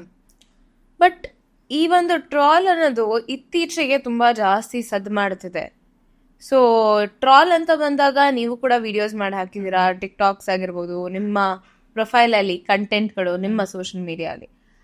ಅದು ಚಾನಲ್ಗೆ ಬಂದು ಕಾಮೆಂಟ್ ಬರೋದು ಒಂದು ಲೆಕ್ಕ, ನಿಮ್ಮ ಪ್ರೊಫೈಲಿಗೆ ಬಂದಾಗ ಥ್ರೆಟ್ನಿಂಗ್ಸು, ಮೆಂಟಲ್ ಡಿಸ್ಟರ್ಬೆನ್ಸ್ ಆದಾಗ ಅದನ್ನ ಹೆಂಗೆ ಹ್ಯಾಂಡಲ್ ಮಾಡಿದ್ರಿ? ಸೋಷಿಯಲ್ ಮೀಡಿಯಾದಿಂದ ನಂಗೆ ಆ ಥರ ಅಷ್ಟೊಂದೇನು ಬಂದಿಲ್ಲ. ಅಂದರೆ ಕಮೆಂಟ್ ಬಂದಿದೆ, ನೀನು ಹಂಗೆ ಮಾಡ್ತೀವಿ ಹಿಂಗೆ ಮಾಡ್ತಿದ್ದೆ. ಬಟ್ ನಂಗೆ ಬಂದಿನ ಎಕ್ಸ್ಪೀರಿಯನ್ಸ್ ಇದೇ ರೋಡಲ್ಲಿ ನಾನು ಹೋಗ್ತಾ ಇದ್ದಿದ್ದು, ಆಟೋದಲ್ಲಿ ಹೋಗ್ತಾ ಇದ್ದೆ. ಹೋಗ್ಬೇಕಾದ್ರೆ ಸುಮ್ಮನೆ ಅವನು ಫುಲ್ ಜಂಪ್ ಮಾಡ್ಕೊಂಡು ಹೋಗ್ತಾ ಇದ್ರು. ಹಂಪ್ ಬಂದಾಗೆಲ್ಲ 1-2 ಸರಿ ಮಿಸ್ ಆಗಿರ್ಬೋದು ಅಂತ ನಾನು ಸುಮ್ಮನೆ ಅದೇ. 3ನೇ ಸರಿ ನಾನು ಕೇಳಿದೆ, ಸರ್ ಸ್ವಲ್ಪ ನಿಧಾನ ಹೋಗಿ, ಯಾಕಂದ್ರೆ ನಂಗೆ ತಲೆಗೆ ತಾಗ್ತಾ ಇತ್ತು. ನಿಧಾನ ಹೋಗಿ ಸರ್, ನನಗೆ ಗೊತ್ತಾಗುತ್ತೆ ಅಂತ. ಮಾರ್ನಿಂಗ್ 8 o'clock ಏನೋ ಮೋಸ್ಟ್ಲಿ. ಏನೂ ಮಾತಾಡಿಲ್ಲ, ಸುಮ್ಮನೆ ಹೋದ್ರು. ಆಮೇಲೆ ತುಂಬ ಸ್ಪೀಡಲ್ಲಿ ಹೋಗ್ತಾ ಇದ್ರು. ಸರ್ ಸ್ವಲ್ಪ ನಿಧಾನ ಹೋಗಿ ಅಂತ ಅಂದೆ, ಅದು ಕೇಳಲಿಲ್ಲ. ಸರಿ ಆಫೀಸ್ ಮುಂದೆ ಹೋಗಿ ನಿಂತರು, ಮಧ್ಯ ರೋಡಲ್ಲಿ ನಿಲ್ಲಿಸಿದ್ರು. ಸರ್ ಸ್ವಲ್ಪ ಸೈಡ್ ಹಾಕ್ತೀರಾ ಅಂತ ಅಂದೆ. ಆವಾಗ ಏನೂ ಮಾತಾಡಿಲ್ಲ, ಅಲ್ಲೇ ನಿಲ್ಲಿಸಿದ್ರು. ನಾನು ನಿಲ್ದ್ಬಿಟ್ಟು ಸರಿ ಇವನೇನೋ ಮೆಂಟ್ಲು ಅಂದ್ಕೊಂಡು ಇಳಿದ್ಬಿಟ್ಟು ಪೇ ಮಾಡಿದೆ. ನಮ್ಮ ಬಾಸಿಗೆ ಬೈಯೋಕ್ಕಾಗುತ್ತೆ, ನಮ್ಮ ಬಾಸಿಗೆ ಹಂಗೆ ಹೇಳೋಕ್ಕಾಗುತ್ತೆ, ನಿನಗೆ ಇಷ್ಟು ಸಹಿಸ್ಕೊಳಕ್ಕಾಗಲ್ವ ಅಂತ ಅಂದ. ನಾನು ತಿರುಗಿ ಏನೂ ಮಾತಾಡಿಲ್ಲ, ಸುಮ್ಮನೆ ಆಫೀಸ್ ಒಳಗೆ ಬಂದು. ಸೊ ಈ ಥರ ಜಾಸ್ತಿ ತುಂಬ ಆಟೋದವರು ತುಂಬ ಚೆನ್ನಾಗಿ ನನ್ನ ಕರ್ಕೊಂಡು ಹೋಗಿದ್ದಾರೆ. ನೈಟ್ ನಾನು 1 o'clockಗೆಲ್ಲ ನನಗೆ ಹೋಗಿದ್ದು ಇದೆ, ಕೆಲವರು ಹಿಂಗೆ ಮಾಡಿರೋದು ಇದೆ. ಯಾವತ್ತಾದ್ರೂ ಲೈಫ್ ಥ್ರೆಟ್ಗಳು ಬಂದಿದೆಯಾ? ಈ ಥರ ಅದೇ ಹೀಗೆ ಬರ್ತಾ ಇತ್ತು. ಯಾವತ್ತಾದ್ರೂ ಈ ಒಂದು ನ್ಯೂಸ್ ನಾನು ಮಾಡಬಾರ್ದಾಗಿತ್ತು ಅಂತ ಅನ್ಸಿದ್ಯಾ? ನಂಗೆ ಯಾವತ್ತು ಏನು ಗೊತ್ತಾ, ನಾನು ನ್ಯೂಸ್ ಮಾಡಿದಾಗೆಲ್ಲ ಏನು ಹೇಳ್ತಾ ಇದ್ರು ಅಂತಂದರೆ, ಇವತ್ತಿಗೂ ನಾನು ಯಾವ್ದಾದ್ರು ಒಂದು ಸುದ್ದಿ ಮಾಡಿದಾಗ ಏನು ಹೇಳ್ತಾರೆ ಅಂತ ಅಂದರೆ, ನಿನಗೆ ಇದು ಬೇಕಾ, ನೀನು ಇದು ಮಾಡೋದು ಸರಿನಾ, ನೀನು ಸರಿ ಇಲ್ಲ, ನೀನು ಸುದ್ದಿ ಓದೋದು ಸರಿ ಇಲ್ಲ, ನೀನು ನ್ಯೂಸ್ ಮಾಡ್ತಿರೋ ರೀತಿ ಸರಿ ಇಲ್ಲ ಅಂತ ಎಲ್ಲರೂ ಹೇಳಿದ್ದಾರೆ. ಈವನ್ ಮೀಡಿಯಾದವ್ರು ಜಾಸ್ತಿ ಹೇಳಿದ್ದಾರೆ, ನನ್ನ ಫ್ರೆಂಡ್ಸೇ ಹೇಳಿದ್ದಾರೆ. ಬಟ್ ನಂಗೆ ಯಾವತ್ತೂ ನಾನು ಇದನ್ನು ಮಾಡಿದ ತಪ್ಪಾಯಿತು, ಈ ಸುದ್ದಿ ಮಾಡಿದ್ರಿಂದ ನಂಗೆ ಹಿಂಗಾಯಿತು ಅಂತ ನಂಗೆ ಯಾವತ್ತೂ ಅನಿಸಿಲ್ಲ. ಇವತ್ತು ನಾನು ಯಾವುದೋ ಒಂದು ಸ್ಟೋರಿ ಕೊಟ್ಟರು ನಾನು ಮಾಡ್ತೀನಿ, ಇವತ್ತು ನಂಗೆ ಅವ್ರ ಬಗ್ಗೆ ಬೈಯೋದ್ರು ನಾನು ಬೈತೀನಿ, ಇವತ್ತು ನಂಗೆ ಅದ್ರ ಬಗ್ಗೆ ನೆಗೆಟಿವ್ ಆಗಿ ಮಾಡೋದ್ರು ನಾನು ಮಾಡ್ತೀನಿ. ಬಿಕಾಸ್ ನಂಗೆ ಆ ಸುದ್ದಿಯಿಂದ ನನಗೆ ಹೆಸರು ಬರುತ್ತೆ. ನಾನು ಯಾರು ಅಂತ ಗೊತ್ತ, ನಾನು ಬಂದಿರೋದೇ ಇದಕ್ಕೆ, ನಾನು ಹೆಸರು ಮಾಡೋಕ್ಕೆ ಬಂದಿರೋದು. ನನಗೆ ಬೇರೆಯವ್ರನ್ನ ಕಟ್ಕೊಂಡು ನಾನೇನಾಗಬೇಕು? ಕೆಲವೊಂದು ಸುದ್ದಿಗಳು ನೆಗೆಟಿವ್ ಇಂಪ್ಯಾಕ್ಟ್ ಇರುತ್ತೆ. ಎಲ್ಲ ಸುದ್ದಿಗೂ 2 ವರ್ಷನ್ ಇರುತ್ತೆ. ನನ್ನ ಒಪಿನಿಯನ್ ಬೇರೆ ಇರುತ್ತೆ, ನಿಮ್ಮ ಒಪಿನಿಯನ್ ಬೇರೆ ಇರುತ್ತೆ. ಯಾವುದೇ ಒಂದು ಕತೆ ಆದ್ರೂ 2 ಪಾರ್ಟ್ ಆಫ್ ದ ಸ್ಟೋರಿ ಇರುತ್ತೆ. 1 part of the story coverage ಮಾಡಿದ್ಮೇಲೆ ಇನ್ನೊಂದು ಪಾರ್ಟ್ ಆಫ್ ದ ಸ್ಟೋರಿನೂ ನೀವೇ ಕವರ್ ಮಾಡಬೇಕು ಅಂದಾಗ ಹೆಂಗ್ ಮಾಡ್ತೀರಾ? ಇಟ್ಸ್ ಲೈಕ್ ಒಂದು ಲಾಯರು 2 ಕೇಸ್ಗಳನ್ನ ಅವರೇ ಸ್ಟ್ಯಾಂಡ್ ಮಾಡ್ಬಿಟ್ಟು ಪ್ರಶ್ನಿಸ್ದಂಗೆ. ನಾನು ಮಾಡಿದ್ದೀನಿ ರೀಸೆಂಟಾಗಿ 2 months ಬ್ಯಾಕ್. ಯಾವುದೋ ಒಂದು ಸುದ್ದಿ ದೊಡ್ಡದಾಗಿ ಸುದ್ದಿ ಆಗುತ್ತೆ, ಸಿಕ್ಕಾಪಟ್ಟೆ ಸುದ್ದಿ ಆಗುತ್ತೆ. ಅವ್ರ ಬಗ್ಗೆ ನಾನು ಸರಿಯಾಗಿ ಬಾಯಿಗೆ ಬಂದಂಗೆ ಬೈದಿದ್ದೀನಿ. ಹೆಂಗ್ ಬೈದಿದ್ದೀನಿ ಅಂದ್ರೆ ಹಂಗ್ ಬೈದಿದ್ದೀನಿ, ಓಕೆನಾ? ಅವ್ನ ಮುಖ ನೋಡ್ರು ಊಟ ಸೇರುತ್ತೆ, ಡಬ್ಬ ಕೆಟ್ಟದಾಗ ಬೈದ್ಬಿಟ್ಟಿದ್ದೀನಿ. ನೆಕ್ಸ್ಟ್ ಡೇಗೆ ಅವ್ರ ಕಡೆಯವರೇ ಕಾಲ್ ಮಾಡಿ, ನೀವೇ ನಮಗೆ ಇಂಟರ್ವ್ಯೂ ಮಾಡಬೇಕು, ನಿಮ್ಮ ಹತ್ರನೇ ಇಂಟರ್ವ್ಯೂ ಮಾಡಿಸ್ಕೊಬೇಕು ಅಂತ ಕರೆದು ಇಂಟರ್ವ್ಯೂ ಮಾಡಿಸ್ಕೊಂಡ್ರು. ಅದು ಅವ್ರಿಗೆ ಪಾಸಿಟಿವ್ ಆಗಿದೆ. ಆ ಥರ ಇದೆ. ಇನ್ನೊಂದು ರಜತ್ ಬಗ್ಗೆ ಹೇಳಲೇಬೇಕು. ರಜತ್ ಕೆಟ್ಟದಾಗ ಬೈದಿದ್ದೆ, ಬಟ್ ಇವತ್ತು ರಜತ್ ನನ್ನ ಜೊತೆ ತುಂಬ ಚೆನ್ನಾಗಿದ್ದಾರೆ. ಇವನ್ ರಜತ್ ಅವರು ಹೇಳಿದ್ರು, ಮೇಡಮ್ ನಂಗೊಂದು ನಿಮ್ದೊಂದು ಡೈಲಾಗ್ ಬೇಕು ಮೇಡಮ್, ನೀವು ಬೈದ್ರಲ್ಲ ನಂಗೆ ಸ್ಟಾರ್ಟಿಂಗಲ್ಲಿ, ನೋಡ್ರಿ ಏನ್ರಿ ದುರಂಕಾರ ಅವನಿಗೆ, ನಂಗೆ ಅದು ವಾಯ್ಸ್ ಕಳಿಸಿ ಮೇಡಮ್, ನಾನು ಆಲ್ಬಮ್ ಸಾಂಗ್ ಮಾಡ್ತಿದ್ದೀನಿ ಅದಕ್ಕೆ ಹಾಕೊಂಬೇಕು ಅಂತ ಅಂದ್ರು. ಸೊ ಎಲ್ಲೋ ಈ ಒಂದು ನೆಗೆಟಿವ್ ಪರ್ಸ್ಪೆಕ್ಟಿವ್ ಅಂದ್ರೆ ಎಲ್ಲಾ ಕಡೆ ಜನ ನ್ಯೂಸ್ ತರ ಸಬ್ಮಿಟ್ ಮಾಡಿದಾರೆ. ಶಿಲ್ಪ ಅವ್ರದ್ದು ಬೇರೆನೇ ಸ್ಟೈಲ್ ಇದೆ ನ್ಯೂಸ್ ನ ಸಬ್ಮಿಟ್ ಮಾಡೋದು. ಇವಾಗ ಆಲ್ಬಮ್ ಸಾಂಗ್ ಎಲ್ಲ ಬರ್ತಿದಿರಲ್ಲ, ಇಲ್ಲ ನಾನು ಕಳ್ಸಿಲ್ಲ ಅನ್ಸುತ್ತೆ, ನಾನೇನೋ ಬಿಸಿ ಇದ್ದೆ ಮದ್ವೆದು, ಮತ್ತೆ ಅವರು ನನಗೆ ಅವರು ಪಾಪ ನನ್ನ ಮದ್ವೆಗೆ ಬಂದಿದ್ರು, ಆಮೇಲೆ ನಾನು ಕಳ್ಸಿಲ್ಲ. ಸೊ ಆ ತರ ತುಂಬಾ ಇದೆ. ಅಂದ್ರೆ ನನಗೆ ನೆಗೆಟಿವ್ ಆಗಿ ನಾನು ಅವ್ರ ಬಗ್ಗೆ ಮಾಡಿದ್ರು ಅವ್ರ ಹತ್ರ ಹೋಗಿ ನಾನು ಪಾಸಿಟಿವ್ ಆಗಿ ಮಾತಾಡ್ತೀನಿ. ಇದಕ್ಕೊಂದು ಅವಾರ್ಡ್ ಕೊಡ್ಬೇಕಲ್ವಾ? ಸೊ ನಿಮ್ಮ ಕಾಮೆಂಟ್ ಸೆಷನ್ ನಾನು ಕೂಡ ನೋಡಿರೋಂಥ ಒಂದು ಕಾಮೆಂಟ್ ಅಂದ್ರೆ, ಸ್ಟಿಂಗ್ ಆಪರೇಷನ್ಗಳಿಗೆ ನೀವು ಹೋಗಿದ್ದೀರಾ, ಸ್ಟಿಂಗ್ ಆಪರೇಷನ್ಸ್ ಮಾಡಿದ್ದೀರಾ, ಎಷ್ಟೋ ಜನ ಜೀವನ ಬದಲಾಗಿದೆ, ಇದ್ರ ಬಗ್ಗೆ ಹಾಳಾಗಿದೆ, ಬದಲಾಗಿಲ್ಲ, ಬದಲಾಗಿದೆ. ಅದೇ ಒಳ್ಳೇದಿರೋದು ಕೆಟ್ಟದಾಗಿದೆ, ಕೆಟ್ಟದಿರೋದು ಒಳ್ಳೇದಾಗಿದೆ. ಇಲ್ಲ, ರೀಸೆಂಟ್ ಆಗಿ ನಂಗೊಂದು ಎಕ್ಸ್ಪೀರಿಯನ್ಸ್ ಆಯ್ತು. ನಮ್ಮ ಚಾನಲ್ ಅಲ್ಲಿ ಆ ವ್ಯಕ್ತಿದು ಸುದ್ದಿ ಬಂತು, ಓಕೆನಾ, ಏನೋ ಒಂದು ಪ್ಲೇಟ್ ಬಂತು. ಸೊ ಅವ್ರು ಹಿಂಗ್ ಪೋಟ್ರೆ ಮಾಡಿದ್ರು ಅಂತ ಅಂದ್ರೆ, ನಾನು ಅವ್ರ ಹತ್ರ ಹೋಗಿದ್ನಂತೆ, ಎಲ್ಲ ಅವ್ರ ಇದಕ್ಕೆ ಹೋಗಿದ್ದಂತೆ, ಅವ್ರ ಜೊತೆ ನಾನು ಚೆನ್ನಾಗಿ ಮಾತಾಡದ್ನಂತೆ, ಅಲ್ಲೇ ನನ್ನ ಸ್ಟಿಂಗ್ ಮಾಡ್ಕೊಂಡ್ ಬಂದಂತೆ, ಓಕೆನಾ. ಇದು ಬಂದಿರೋದು ಒಂದ್ ಸೆನ್ಸು. ನಾನು ಅವ್ರ ಜೊತೆ ಅವ್ರ ಹತ್ರ ಹೋಗಿದ್ದೀನಿ ಅವ್ರ ಇದಕ್ಕೆ ಅಂದ್ರೆ, ಅಲ್ಲಿ ಜನ ಇದ್ರಂತೆ, ಓಕೆ, ಜನ ಇದ್ರು.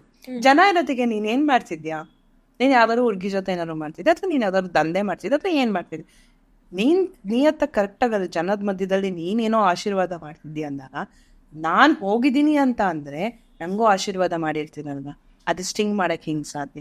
ಅಂದ್ರೆ ಇನ್ನೂ ಒಂದಂದ್ರೆ, ನಾನ್ face of the channel, anchors ಯಾವತ್ತು ಸ್ಟಿಂಗ್ ಮಾಡಕ್ ಆಗಲ್ಲ. ನಾನೀಗ ಹೋಗಿ ಸ್ಟಿಂಗ್ ಮಾಡಕ್ ಹೋದ್ರೆ 4 ಜನಕ್ಕೆ ಗೊತ್ತಾಗಲ್ವಾ ನಾನೇ ಅಂತ ಹೇಳ್ಬಿಟ್ಟು. ಅಕಸ್ಮಾತ್ ನಾನು ಸ್ಟಿಂಗ್ ಮಾಡಿದೆ ಅಂತಾನೆ ಇಟ್ಕೊಳ್ಳಿ, ರಿಟರ್ನ್ ನೀವು ಅಲ್ಲಿ ನಂದೊಂದು ವಿಡಿಯೋ ಮಾಡಿದ್ರೆ ನಂದೊಂದು ವೈರಲ್ ಆಗಿ ನಂಗೆ ಕೆಟ್ಟ ಹೆಸರು ಬರಲ್ಲ. ಸೊ ಎಲ್ಲರೂ ಅಂದ್ಕೊಂತಾರೆ ನಂಗೆ ಸ್ಟಿಂಗ್ ಮಾಡೋರು ಬೇರೆ ಇರ್ತಾರೆ ಚಾನಲ್ಗಳಲ್ಲಿ. ಒಂದು ಅರ್ಥ ಮಾಡ್ಕೊಬೇಕು, ಎಲ್ಲ ಮೀಡಿಯಾದಲ್ಲೂ ಸ್ಟಿಂಗ್ ಮಾಡೋರೇ ಬೇರೆ ಇರ್ತಾರೆ, ಅಥವಾ ಸ್ಟಿಂಗ್ ಮಾಡಿ ನಮಗೆ ಸುದ್ದಿ ಕೊಡ್ತಾರೆ, ಅಥವಾ ನಮ್ಗೆ ಯಾರೋ ಅನ್ನೋನು ಯಾವುದೋ ಒಂದು ಹೀರೋದು ದೊಡ್ಡದೇನೋ ಒಂದು ಸುದ್ದಿ ಆಗಿತ್ತು, ನನ್ಗೆ ಗೊತ್ತಿಲ್ಲ, ದುಬೈಯಿಂದ ಬಂದಿರೋದು ಅದು. ಆ ಒಂದು ಆಡಿಯೋ ಮೆಸೇಜ್ ಬಂತು ನನಗೆ, ಆಡಿಯೋ ಫೋನ್ ಕಾಲ್ ಬಂದಿರೋದು ಅದು. ನಾನು ಮಾರ್ನಿಂಗ್ 5 ಗಂಟೆಗೆ 6 ಗಂಟೆಗೆ ನೋಡಿದಾಗ ನನಗೆ ಕಾನ್ವರ್ಸೇಷನ್ದು ಬಂತು. ರಿಟರ್ನ್ ಕಾಲ್ ಮಾಡಿದಾಗ ಸ್ವಿಚ್ ಆಫ್, ಯಾರಂತಾನೆ ಗೊತ್ತಿಲ್ಲ. ಬಟ್ ಆ ಸುದ್ದಿ ದೊಡ್ಡ ಮಟ್ಟಿಗೆ ಆಯ್ತು, ಅದು ಫಸ್ಟ್ ನಾನೇ ಬ್ರೇಕ್ ಮಾಡಿದ್ದು. ಸೊ ಈ ತರ ಯಾರಾದ್ರೂ ಕಳಿಸ್ತಾರೆ, ಯಾರಾದ್ರೂ ಮಾಡ್ತಾರೆ, ಅಥವಾ ಒಂದು ಟೀಮ್ ಇರುತ್ತೆ. ನಾನು ಹೋಗಿ ಮಾಡೋಕ್ಕಾಗಲ್ಲ, ನಂಗೆ ಗೊತ್ತೇ ಇರಲ್ಲ. ಇನ್ನೊಂದಂದ್ರೆ, ಎಷ್ಟೋ ಸುದ್ದಿಗಳು ನಂಗೆ ಗೊತ್ತಿಲ್ಲ, ಮೀಟಿಂಗ್ ಅಲ್ಲಿ ಡಿಸ್ಕಸ್ ಆಗುತ್ತೆ, ನಾನು ಸುದ್ದಿ ಮಾಡ್ತೀನಿ. ಯಾಕಂದ್ರೆ ನನ್ ಕೆಲಸ, ನನಗೆ ದುಡ್ಡು ಸುದ್ದಿ ಕೊಡ್ತಾರೆ, ಅದನ್ನ ನೀವು ಜನರಿಗೆ ತಲುಪಿಸೋದು ನಿಮ್ಮ ಕೆಲಸ. ಅಂಡ್ ನಾನ್ ಸುದ್ದಿ ಮಾಡ್ಸಿದೀನಿ, ನಾನೇನೋ ಮಾಡ್ತೀನಿ, ನನ್ಗೆ ಹೇಳಿರ್ತಾರೆ ಮೇಲೆ ಅವರು, ನನ್ ಮಾಡಿರ್ತೀನಿ. ನಾನು ಇರೋದು ದುಡ್ಡಿಗೋಸ್ಕರ, ಕೆಲ್ಸಕ್ಕೋಸ್ಕರ, ಸ್ಯಾಲ್ರಿಗೋಸ್ಕರನೇ. ಅವ್ರು ಹೇಳಿದ್ ನಾನು ಮಾಡ್ತೀನಿ, ನಾನೇ ಹೋಗಿ ಮಾಡೋಕ್ಕೆ ನನ್ನ ಚಾನಲ್ ಅಲ್ವಲ್ಲ. ಸೊ ಇದು ನನಗೆ ತುಂಬ ಬಂದಿದೆ. ಇವಳು ಸ್ಟಿಂಗ್ ಮಾಡಿದ್ಲಂತೆ, ಇವಳು ಬಂದ್ಲಂತೆ, ನನ್ನ ಆಶ್ರಮದಲ್ಲಿ ಸ್ಟಿಂಗ್ ಮಾಡಿದ್ಲಂತೆ, ಆಫೀಸಲ್ಲಿ ಸ್ಟಿಂಗ್ ಮಾಡಿದ್ಲಂತೆ. ಸರಿ, ನಾನು ಮಾಡ್ತೀನಿ, ನೀವೇನ್ ಮಾಡ್ತಿದ್ದೀರಾ? ನಂಗೆ ಅದೊಂದು ಕ್ವಶನ್ ತುಂಬ ಬರುತ್ತೆ. ರೀಸೆಂಟಾಗಿ ಎಕ್ಸ್ಪೀರಿಯನ್ಸ್, ಯಾರೊಬ್ರು ದೊಡ್ಡ ಇದು ಸ್ವಾಮೀಜಿ ಅವಧೂತರು ಏನೋ ಸಮಥಿಂಗ್, ನಾನು ಅಲ್ಲಿ ಹೋದ್ನಂತೆ, ಅಲ್ಲಿ ಅವ್ರ ಆಶ್ರಮಕ್ಕೆ ಹೋದ್ನಂತೆ, ನಾನೇ ಸ್ಟಿಂಗ್ ಮಾಡಿದ್ನಂತೆ, ಮೊಬೈಲ್ ವಿಡಿಯೋ ತಗೊಂಡ್ಬಂದಂತೆ, ಹಾಕಿದ್ನಂತೆ. ಸರಿ ಆಯ್ತು, ನಾನು ಹಾಕ್ದೆ, ನಾನು ಮಾಡಿದೆ. ನೀವೇನು ಮಾಡ್ತಾ ಇದ್ದೀರಾ? ದಂಧೆ ನಡೆಸ್ತಾ ಇದ್ದೀರಾ? ಅದಾದ್ರೂ ಹುಡುಗಿರ ಜೊತೆ ಇದ್ದೀರಾ? ಜನ ಹೆಂಗ್ ಆಯ್ತಾ ಹಂಗೆ ಅವ್ರ ಮೈಂಡ್ ಸೆಟ್ಗೆ ಹೆಂಗೆ ಬರುತ್ತಾ ಹಂಗೆ ಥಿಂಕ್ ಮಾಡ್ತಾರೆ. ನನಗಂತೂ ತುಂಬ ಇದೆ. ಇವತ್ತು ಅದಂತಲ್ಲ, ಬೇರೆ ಮೀಡಿಯಾದವ್ರ ಪರ್ಸೆಪ್ಷನ್, ಇವಳು ಸರಿ ಇಲ್ಲ, ಇವಳು ಹಿಂಗೆ ಮಾಡ್ತಿದ್ದಾಳೆ, ಈ ಥರ ನ್ಯೂಸ್ ಅಲ್ಲ, ಪ್ರೊಫೆಷ್ನಲ್ ನ್ಯೂಸ್ ಮಾಡ್ತಾ ಇಲ್ಲ, ಇವಳ ಅಲ್ಲೆಲ್ಲಿಂದ ಬಂದವಳು, ಇವಳ ಹಿಂಗೆ ಬಂದಳೆ, ಇವಳ ಹಿಂಗೆ ನ್ಯೂಸ್ ಮಾಡ್ತಾಳೆ, ನಮ್ಮ ಚಾನಲಿಗೆ ಅಥವಾ ನನ್ನ ರೀತಿ. ಮೀಡಿಯಾ ಅಂತ ಬಂದಾಗ ಒಂದು ಹುಡುಗಿ ಆ್ಯಂಕರಿಂಗ್ ಅಥವಾ ಈ ಫೀಲ್ಡ್ಗೆ ಬಂದಮೇಲೆ ಒಂದು ಕಡೆ ರೆಕಗ್ನೈಸ್ಡ್ ಆದಾಗ, ಅವ್ರು ಮಾಡೋ ಪ್ರತಿಯೊಂದೂ ಅವರ ಚಾನಲ್ಗೆ ಮತ್ತು ಅವರಿಗೆ ಒಂದು ಕ್ಯಾರೆಕ್ಟರ್ ಅಸಾಸಿನೇಷನ್ಗೂ ಕ್ಯಾರೆಕ್ಟರ್ ಆಗುತ್ತೆ ಅಥವಾ ರೀಸನ್ ಆಗುತ್ತೆ. 100% ಯಾರಿಗೆ ಆದರೂ ಆಗುತ್ತೆ. ಈಗ ಯಾವುದೇ ಒಬ್ಬ ಆ್ಯಂಕರ್ ಬಂದರೆ, ಫಾರ್ ಎಕ್ಸಾಂಪಲ್ ನಾನೇ ತೊಗೊಳ್ತೀನಿ, ಯಾರನ್ನ ಯಾಕೆ ತೊಗೊಂಡು, ನಾನು ತೊಗೊಂಡಾಗ ಫಸ್ಟ್ ಬರೋದೇ ಅಷ್ಟೇ, ಅವ್ರಿಗೆ ಏನು ಗೊತ್ತಿರಲ್ಲ ನಿಮ್ಮ ಬಗ್ಗೆ, ನೀನು ಎಲ್ಲಿ ಇದ್ಯಾ, ಅವ್ರ ಬಂದು ಬಗ್ನೋಡವ್ರ ನಮ್ಮನ್ನ, ಇಲ್ಲ ಅಲ್ವಾ, ಅವಳು ಸರಿ ಇಲ್ಲ ಗುರು. ಆಫೀಸ್ ಒಳಗೆ ಅವಳಲ್ಲಿ ಹೋಗಿ ಬಂದಿದ್ಲಂತೆ, ನಿನ್ನೆ ನೀವು ಆಫೀಸಲ್ಲೇ ಇರ್ತೀರಾ, ಅವಳು ಬಂದಿದ್ಲಂತೆ ಅಂದ್ರೆ ಇವ್ರು ನೋಡಿರ್ತಾರೆ, ಹೋಗಿ ಅಲ್ಲಿ ಹೋಗೋದನ್ನ ಇವ್ರು ನೋಡಿರ್ತಾರೆ, ಹಂಗೆ ಬಂದ ಹೇಳ್ತಾರೆ, ಅವ್ರು ಗೊತ್ತಿಲ್ವ ನಿಮಗೆ ಹಿಂಗೆ, ಅದಕ್ಕೆ ಅವ್ರು ಬೆಳೆದಿರೋದು, ಅದಕ್ಕೆ ಹಿಂಗೆ ಅವ್ರವ್ರು ತುಂಬ ಕಾಂಟ್ಯಾಕ್ಟ್ ಇದೆ, ವಿಡಿಯೋ ಅವರ ಹೆವಿ ದುಡ್ಡು ಮಾಡಿದ್ದಾರೆ, ಹೋಗಿನೇ ದುಡ್ಡು ಮಾಡಿರೋದು, ಅವ್ರ ಜೊತೆ ಹೋದರಂತೆ, ಇವ್ರ ಜೊತೆ ಇಷ್ಟ. ಇನ್ನೂ ಒಂದು ಹೇಳ, ನನ್ನ ಬಗ್ಗೆ 2023 ಯಾರ್ಯಾರು ಹೇಳಿದ್ರು, ಎಷ್ಟು ನನ್ನ ಬಗ್ಗೆ ಅಪವಾದ ಬಂದಿತ್ತು, ಎಷ್ಟು ಕೆಟ್ಟದಾಗ ಕಮೆಂಟ್ ಮಾಡಿದ್ರು, ಅವರೆಲ್ಲರೂ ಇವತ್ತು ಕರ್ಮನ ಅನುಭವಿಸ್ತಾ ಇದೆ. ಇವತ್ತು ನನ್ನ ಒಳ್ಳೆ ಪ್ಲೇಸಲ್ಲಿದೆ. ಎಲ್ಲರೂ ನಾನು ನೋಡಿರೋ ಮಟ್ಟಿಗೆ ನನ್ನ ಎದುರುಗಳನ್ನೇ ಹೇಳ್ದವರು ಇವತ್ತು ಎಷ್ಟು ಕೆಟ್ಟ ಲೈಫ್ನ ಲೀಡ್ ಮಾಡ್ತಿದ್ದಾರೆ ಗೊತ್ತು. ತುಂಬ ಜನ ನನ್ನ ಹತ್ರನೇ ಬರ್ತಾರೆ. ಆಮೇಲೆ ಅವರು ನನ್ನ ಹತ್ರನೇ ದುಡ್ಡು ಕೇಳ್ತಾರೆ. ನನ್ಗೆ ಅವಾಗ ಅನ್ಸುತ್ತೆ, ಈ ಲೈಫ್ ಬೇಕಾ ಅವರಿಗೆ? ಅಲ್ಲ, ನನ್ನ ಬಗ್ಗೆನೇ ಅಷ್ಟು ಕೆಡ್ದಾಗ ಮಾತಾಡಿ. ಮೀಡಿಯಾಲು ಹರಾಸ್ಮೆಂಟ್ ಅನ್ನೋದಿದ್ಯಾ? ಇದೆ. ಇನ್ನು ಚೂರು ಎಕ್ಸ್ಪ್ಲೇನ್ ಮಾಡ್ತೀರಾ? ಹರಾಸ್ಮೆಂಟ್ ಇದೆ. ಏನು ಅಂತ ಅಂದರೆ, ಪಾಪ ಎಲ್ಲಿಂದನೋ ಒಂದು ಹುಡುಗನ ಬಂದೇ ಇರ್ತಾರೆ. ಹುಡ್ಗಂಗೆ ಒಂದು ರೀತಿಯಲ್ಲಿ ಆಗ್ಬೋದು, ಅಥವಾ ಅವ್ರನ್ನ ಬೆಳೆಯೋಕ್ಕೆ ಬಿಡದೇ ಇರ್ಬೋದು. ನಿಮ್ಮ ಮಾತು ಕೇಳಿದ್ರೆ ನಾನು ಬೆಳಿಬೋದು, ನಿಮ್ಮ ಮಾತು ಕೇಳಿಲ್ಲ ಅಂದರೆ ನಾನು ಬೆಳೆಯೋಲ್ಲ. ನಾಳೆ ಬಾ ಈ ಶಿಫ್ಟಿಗೆ ನೀನು ಬರಬೇಕು, ಇಲ್ಲ ನಂಗೆ ಬೇರೆ ಶಿಫ್ಟ್ ಬೇಕು ಅಂತಂದರೆ ನೀನು ಎಲ್ಲಿರ್ತಾರೋ ಡಮ್ಮಿ ಮಾಡ್ತಾರೆ. ಹುಡುಗಿರಿಗೂ ಅಷ್ಟೇ, ನಿಮ್ಗೇನೋ ಒಂದು ಕೇಳಕ್ಕೆ ಹೋಗ್ತೀರ ಅಂದರೆ ನಮ್ಮ ಮೀಡಿಯಾದಲ್ಲಿ ತುಂಬ ಇರುತ್ತೆ. ಫಾರ್ ಎಕ್ಸಾಂಪಲ್, ನಾನು ಸಿನಿಮಾ ಅಂದರೆ ನಾನು ಹೊರಗಡೆನೂ ಹೋಗ್ತೀನಿ ಫೀಲ್ಡಿಗೆ, ಒಳಗಡೆನೂ ನಾನು ಸೆಗ್ಮೆಂಟ್ ಬರೀಬೇಕಾದ್ರೆ ಸೆಗ್ಮೆಂಟ್ ಬರೀತೀನಿ, ರಿಪೋರ್ಟಿಂಗ್ ಮಾಡ್ಬೇಕಾದ್ರೆ ರಿಪೋರ್ಟಿಂಗ್ ಮಾಡ್ತೀನಿ, ಆ್ಯಂಕರಿಂಗ್ ಮಾಡ್ಬೇಕಾದ್ರೆ ಆ್ಯಂಕರಿಂಗ್ ಮಾಡ್ತೀನಿ. ನಂಗೆ ಅಷ್ಟು ಬರುತ್ತೆ. ಆದರೆ ಅದರಲ್ಲೂ ಕೆಲವೊಂದೊಂದು ಇರುತ್ತೆ ಪ್ರೋಮೋ, ಅಥವಾ ಪ್ರೋಮೋ ಲೈನ್ಸ್ನ ಹಿಂಗೆ ಆಗಬೇಕು ಅಂತಿರುತ್ತೆ. ನಾನು ನಿಮ್ಮ ಹತ್ರ ಬಂದು ಹೇಳಿದಾಗ ನೀವು ಕೈ ಟಚ್ ಮಾಡಿ ನನ್ನ ಮಾತಾಡಿಸ್ಬಿಟ್ಟು ನಿಮಗೆ ಏನು ಬೇಕೋ ಹಂಗೆ ಮಾತಾಡಿಸಿದಾಗ ನಂಗೆ ಅದು ಇರಿಟೇಟ್ ಆಗುತ್ತೆ. ಸೊ ಅದೆಲ್ಲ ತುಂಬ ನಡೆಯುತ್ತೆ. ಆದರೆ ಮಾತ್ರ ನಿಮಗೆ ನಿಮ್ಮ ಡಿಸೈರ್ಡ್ ರೋಲ್ ಚಾನಲಲ್ಲಿ ಸಿಗುತ್ತೆ. ಕಾಂಪ್ರಮೈಸ್ ಆದರೆ ಮಾತ್ರ ಅನ್ನೋದು ಇದು ಮೀಡಿಯಾದಲ್ಲಿ ಬಂದಿರೋ ಮಾತು. ಸೀರಿಯಸ್ ಆಗಿರ್ತೀನಿ, ಬರೀ ಮೀಡಿಯಾ ಅಂತಲ್ಲ, ಈವನ್ ಫಿಲಮ್ ಇಂಡಸ್ಟ್ರಿಯಲ್ಲೂ ಬಂದಿರೋ ಮಾತು. ಕಾಂಪ್ರಮೈಸ್ ಆಗಿದ ತಕ್ಷಣ ಇನ್ಯಾರೋ ಜೊತೆ ಹೋಗಿ ಮಲಗಿದ ತಕ್ಷಣ ನಿಮ್ಗೆ ಕೆಲಸ ಸಿಗುತ್ತೆ ಅನ್ನೋದು ತಪ್ಪು. ಇನ್ ಕೇಸ್ ನೀನು ಹಂಗೆ ಮಾಡಿ ಕೆಲಸಕ್ಕೆ ಸಿಗುತ್ತೆ ಅಂತ ಒಬ್ಬ ಹುಡುಗಿಗಿದ್ರೆ, ನಿಮ್ಗೆ ಟ್ಯಾಲೆಂಟೇ ಇಲ್ಲ ಅಂದರೆ ಅವ್ರ ಪಕ್ಕ ಹೋಗಿನೋ ಇನ್ನೊಂದೇನೋ ಮಾಡಿನೋ ಬಂದು ಏನು ಪ್ರಯೋಜನ? ಸರಿ, ನಿನಗೆ ಟ್ಯಾಲೆಂಟ್ ಇಲ್ಲ ಅಂದರೆ ಸರ್ವೈವಲ್ ಆಗ್ತೀರಾ ನೀವು ಮಾತಾಡೋಕ್ಕೆ ಬರಲ್ಲ, ನಿಮ್ಗೇನೂ ಗೊತ್ತಿಲ್ಲ, ಹೋಗ್ಬಿಟ್ಟು ಯಾರೋ ಬಕೆಟ್ ಹಿಡಿತೀರಾ, ಯಾರೋ ಜೊತೆ ಕಾಂಪ್ರಮೈಸ್ ಆಗ್ತೀರಾ ಅಂದರೆ ನೀವು ಬಂದು ಸರಿ ಆಯಿತು, ನೀವು ಕಾಂಪ್ರಮೈಸ್ ಆಗಿದ್ದೀರಾ, ನಿಮಗೆ ಒಂದು ನ್ಯೂಸ್ ಕೊಡ್ಬೋದು, ಒಂದು ಕಡೆ ಕಳಿಸ್ಬೋದು, ಒಂದು ಸುದ್ದಿ ಓದಿಸ್ಬೋದು. ನಾಳೆಯಿಂದ ನೀವೇನು ಮಾಡ್ತೀರಾ? ನಿಮಗೆ ಧೈರ್ಯ ಬೇಕು, ನಿಮ್ಗೆ ಓದೋ ಕೆಪಾಸಿಟಿ ಬೇಕು, ಕನ್ನಡ ಚೆನ್ನಾಗಿರಬೇಕು, ನಿಮ್ಗೆ ಅದ್ರ ಬಗ್ಗೆ ನಾಲೆಡ್ಜ್ ಬೇಕು. ಇಲ್ವಾ, ನೀವು ಅದ್ರ ಬಗ್ಗೆ ಓದ್ಕೊಂಡಿರ್ಬೇಕು. ಆ ಟೈಮಲ್ಲಿ ನಿಮಗೆ ಒಂದು ನಿಮಿಷನೇ ನಿಮಗೆ ಮಾತಾಡೋಕೆ ಬರಲಿಲ್ಲ ಅಂದರೆ ಕಾಂಪ್ರಮೈಸ್ ಆಗಿ ಏನು ಪ್ರಯೋಜನ? ಜರ್ನಲಿಸಮ್ ಬ್ಯಾಕ್ಗ್ರೌಂಡ್ ಇಲ್ಲ ಅಂದ್ರೆ ಜರ್ನಲಿಸಮ್ ಬಗ್ಗೆ ಇಷ್ಟೊಂದೆಲ್ಲ ತಿಳ್ಕೊಂಡಿದ್ದೀರಾ. ಒಂದೇ ಚಾನೆಲಲ್ಲಿ ಇಷ್ಟು ವರ್ಷ ಸರ್ವೈವ್ ಆಗೋದು ಎಷ್ಟು ಕಷ್ಟ ಆಯ್ತು? ತುಂಬ ಕಷ್ಟ ಇದೆ. ನಾನು ಹೇಳಿಲ್ವಾ, ಸ್ಟಾರ್ಟಿಂಗ್ ಬಂದಾಗ ನಮ್ಗೇನು ಗೊತ್ತಿಲ್ಲ, BTV ಬಂದಾಗ ಅವಾಗೂ ಅಷ್ಟೇ ಹಂಗಂತೆ ಅಂತ ಭಯ ಪಡಿಸ್ತಾ ಇದ್ರು. ಅದಾದ್ಮೇಲೆ ಏನು ಅಂದರೆ, ನನಗಿಂತ ಸ್ವಲ್ಪ ಗೊತ್ತಿಲ್ಲದೆ ಇರೋ ಚೂರು ಚಿಗುರ್ಕೊಳ್ತಾರಲ್ಲ, ಅವಾಗೂ ಅದು ಮಾಡಿರೋದಿದೆ, ಹೋಗ್ಬಿಟ್ಟು ಫಿಟ್ಟಿಂಗ್ ಇಟ್ಟಿರೋದಿದೆ. ಸ್ವಲ್ಪ ಎಲ್ಲ ಒಂಚೂರು ಮೇಲ್ ಬಂದಾಗ ನೀವು ಹೇಳಿದ್ರೆ ಕಾಂಪ್ರಮೈಸ್ ಆಗಿ ಬರ್ತಾಳೆ ಬಂದ್ಲು ಅನ್ನೋದು ಪಟ್ಟ ಕಟ್ಬಿಟ್ರು. ಅದಾದ್ಮೇಲೆ ಅವನ ಜೊತೆನೂ ಹೋಗ್ತಿದ್ಲು, ಇವನ್ ಜೊತೆನೂ ಹೋಗ್ತಿದ್ಲು, ಅಲ್ಲೂ ಸುತ್ತಿದ್ಲು, ಇಲ್ಲೂ ಸುತ್ತಿದ್ಲು. ಇವಳ ಬಗ್ಗೆ ಗೊತ್ತಿಲ್ವಾ ಗುರು, ಏನ್ ಕೆಲಸ ಮಾಡ್ತಾಳೆ, ಅದು ಬಂದಿದೆ. ಅದು ನೆಕ್ಸ್ಟ್ ಒಂದು ಸ್ವಲ್ಪ ಇನ್ನೊಂಚೂರು ಮೇಲ್ ಬಂದಾಗ ಯಾರಿಗೂ ಬೇಡ, ಇವಳು ಮೇನ್ ಇರೋರಿಗೆ ಹೋಗ್ಬಿಟ್ಟು ಇದು ಮಾಡಿದ್ಲು, ಅವ್ನು ಅವ್ರ ಮನೆಗೆ ಬಂದು ನೋಡ್ಕೊಂಡ್ ಬಂದಿದ್ದಾರೆ, ಆ ಲೆವೆಲಲ್ಲಿ ಮಾತಾಡಿದ್ರು. ಇವತ್ತಿಗೂ ಇರೋದು ಅದೇ. ಚಾನಲ್ ಡಿಜಿಟಲ್ಗಿಂತ ಮುಂಚೆ ಸ್ಯಾಟಲೈಟ್ ಅಲ್ಲಿ ಇದ್ದಾಗ್ಲೂ ನೀವು ವರ್ಕ್ ಮಾಡಿದ್ದೀರಾ. ಸ್ಯಾಟಲೈಟ್ ಇಂದ ಡಿಜಿಟಲ್ ಅಂತ ಬಂದಿದ ತಕ್ಷಣ ಆಸ್ ಎನ್ ಎಂಪ್ಲಾಯ್ ಏನ್ ಅನ್ನಿಸ್ತು? How did you deal with it? ನಮ್ಗೇನು ಅನ್ಸಿಲ್ಲ, ಚೇಂಜ್ ಓವರ್ ಇರಲಿಲ್ಲ. ಯಾಕಂತಂದ್ರೆ ನಮಗೆ ಎಟ್ ಎ ಟೈಮ್ ಎರಡೂ ಕಡೆನೂ ಬರ್ತಾ ಇತ್ತು. ಆ್ಯಂಡ್ ನಮ್ಗೆ ವೈರಲ್ ಆಗ್ತಾ ಇದ್ದಿದ್ದು ಸೋಷಿಯಲ್ ಮೀಡಿಯಾದಲ್ಲಿ ತುಂಬ ವೈರಲ್ ಆಗ್ತಾ ಇತ್ತು. ಸೊ ನಮ್ದೆಲ್ಲ ನ್ಯೂಸ್, ನಾನಂತ ಅಲ್ಲ, BTV ಬಂದವ್ರದ್ದೆಲ್ಲರದು ವೈರಲ್ ಆಗಿ ಒಳ್ಳೆ ಹೆಸರು ಮಾಡ್ಕೊಂಡು ಹೋಗಿದ್ದಾರೆ. ಸೊ ಇದು ನಮಗೇನು ಆ ಥರ ಚೇಂಜ್ ಓವರ್ ಏನಿರಲಿಲ್ಲ. ಇವತ್ತಿಗೂ ಫೀಲ್ಡ್ ಅಲ್ಲಿ ಸುದ್ದಿ ವಿಷಯದಲ್ಲಿ ರೆಸ್ಪೆಕ್ಟ್ ಕೊಡೋದು ಕಮ್ಮಿ ಆಗಿಲ್ಲ. ಹೆಂಗಿದೆ ಹಂಗಿದೆ. ಸೊ ನೀವು ಪ್ರಕಾಶ್ ರೈ ಅವ್ರದ್ದೊಂದು ಇಂಟರ್ವ್ಯೂ ಮಾಡಿದ್ರಿ, ಅದ್ರ ಬಗ್ಗೆ ಒಂಚೂರು ವಿವರಿಸ್ತೀರಾ? ಆಕ್ಚುಲಿ ಹೆಂಗ್ ಗೊತ್ತಾ, 15 ಕ್ವಶನ್ ಕೊಟ್ಟಿದ್ರು ಆಫೀಸಲ್ಲಿ. ನಮಗ್ ಸಾಮಾನ್ಯವಾಗಿ ನಾನು ಇವತ್ತಿಗೂ ನಾನೊಂದು ಇಂಟರ್ವ್ಯೂ ಮಾಡ್ಬೇಕಾದ್ರೆ ನಾನು ಇವನ್ ನಮ್ಮ ಬಾಸ್ ಹತ್ರ ಕೇಳ್ತೀನಿ, ಸರ್ ಕ್ವಶನ್ ಹೇಳಿ ಸರ್, ನಾನು ಹಿಂಗ್ ಇಂಟರ್ವ್ಯೂ ಹೋಗ್ತಾ ಇದ್ದೀನಿ, ಏನ್ ಕೇಳ್ಬೋದು, ಅಥವಾ ಅವ್ರು ಬಂದ್ರೆ ನಾನು ಏನ್ ಕೇಳ್ಬೋದು, ನಾನು 100% ನಾನು ಮಾಡ್ಕೊಂಡು ಇವನ್ ಸುದ್ದಿ ವಿಷಯದಲ್ಲಾದ್ರೂ 15 ಕ್ವಶನ್ ಕೊಟ್ಟಿದ್ರು. ನಮ್ಗೆ ಇನ್ನೊಂದು ಏನು ಅಂತ ಅಂದ್ರೆ, ನಾನು ಓವರ್ ಕಾನ್ಫಿಡೆನ್ಸ್, ನಾನು ಪೇಪರ್ ಎಲ್ಲ ಇಟ್ಕೊಂಡಲ್ಲ, ಯಾರು ಅದನ್ನ ಒಂಥರ ಅನ್ಸಲ್ವಾ ಅಂತ ಹೇಳಿ ಪ್ರೊಫೆಷನಲಿಸಮ್ ಪೇಪರ್ ಎಲ್ಲ ಬೇಡ ಓವರ್ ಕಾನ್ಫಿಡೆನ್ಸ್ ಅಲ್ಲಿ ಗೋಲ್ಡ್ ಫಿಂಚ್ ಅಲ್ಲಿ ಪ್ರೆಸ್ ಮೀಟ್ ಆಯ್ತು. ಪ್ರೆಸ್ ಮೀಟ್ ಆದ್ಮೇಲೆ ಪ್ರಕಾಶ್ ರೈ ಅವರು ಗೋಲ್ಡ್ ಫಿಂಚ್ ಇಂದ ಹಂಸಲೇಖ ಅವ್ರ ಮನೆಗೆ ಹೋಗ್ಬೇಕಿತ್ತು, ಏನೋ ಕೆಲಸ ಇತ್ತು. ಆ ಗ್ಯಾಪ್ ಅಲ್ಲಿ ನಾನಲ್ಲಿ ಚಿಟ್ಚಾಟಿಗೆ ಹೋಗಿದ್ದೆ, ಅವ್ರ ಕಾರಲ್ಲೇ ಕುತ್ಕೊಂಡೆ. ಕಾರಲ್ಲಿ ಕುತ್ಕೊಂಡು ಸ್ಟಾರ್ಟ್ ಮಾಡಿದೆ. 14ನೇ ಕ್ವಶನ್ ವರೆಗೂ ನಂಗೆ ತುಂಬಾ ಚೆನ್ನಾಗಿ ನೆನಪಿದೆ. ಏನ್ ಹೇಳಿದ್ರು, ಅವ್ರು ಹೇಳಿದ್ದು ಎಲ್ಲ ಕೇಳಿ ಎಲ್ಲ ಇನ್ನೇನ್ ಮನೆ ಬರ್ಬೇಕು, ಆ ಟೈಮಲ್ಲಿ ನನಗೆ ಒಂಥರ ಇದಾಗ್ತಾ ಇತ್ತು ತಲೆ. Confusion. 15ನೇ ಕ್ವಶನ್ ಕನ್ಫ್ಯೂಷನ್. ಏನಕ್ಕೆ ಅಂದ್ರೆ ನಿರ್ದಿಗಂತ ಅಂತ ಅವರಂತೂ ಇದ್ ಮಾಡ್ತಾರೆ ಮೈಸೂರ್ ಹತ್ರ. ನಿಮ್ಮ ನಿರ್ದಿಗಂತ ಲೈಫ್ ಹೇಗಿದೆ ಅಂತ ನನ್ ಕ್ವಶನ್ ಇದೆ. ನಾನೇನ್ ಮಾಡ್ದೆ ಅಂದ್ರೆ ನಿರ್ದಿಗಂತನೇ ನಿರ್ಗತಿಕನ ನನ್ನಲ್ಲೇ ನನ್ಗೆ ಕನ್ಫ್ಯೂಷನ್.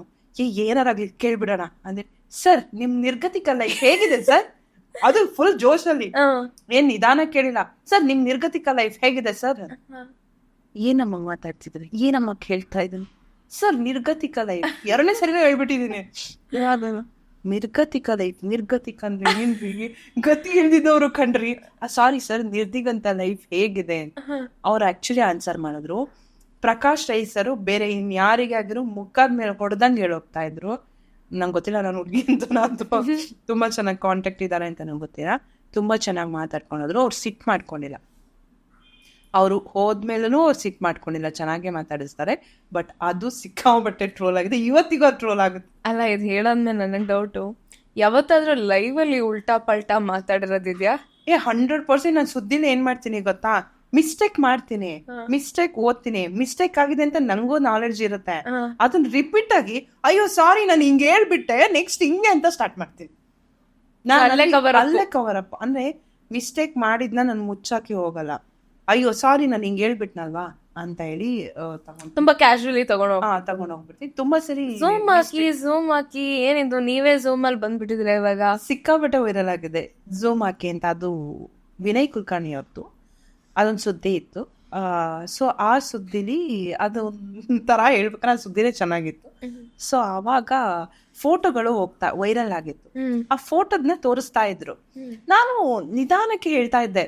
ಸೊ ನಂಗೆ ಈ ಪಿಲ್ಲೇಡು ಏನ್ ಶಿಲ್ಪ ಈ ಜೋಶ್ ಇಲ್ವಲ್ಲ, ಸ್ವಲ್ಪ ಹೈಡಿ, ಇನ್ನೊಂದ್ಸರಿ ಝೂಮ್ ಹಾಕಿ ಅಂತ ಹೇಳಿದ್ರು. ನನ್ಗೆ ಹೆಂಗ್ ಗೊತ್ತಾ, ಚೂರ್ ಏನಾದ್ರು ಹೇಳಿದ್ರೆ ನಾನು ಓವರ್ ಆಗಿ 10% ಕೇಳಿದ್ರೆ ನೀವು 100% ಮಾಡ್ತೀರಾ.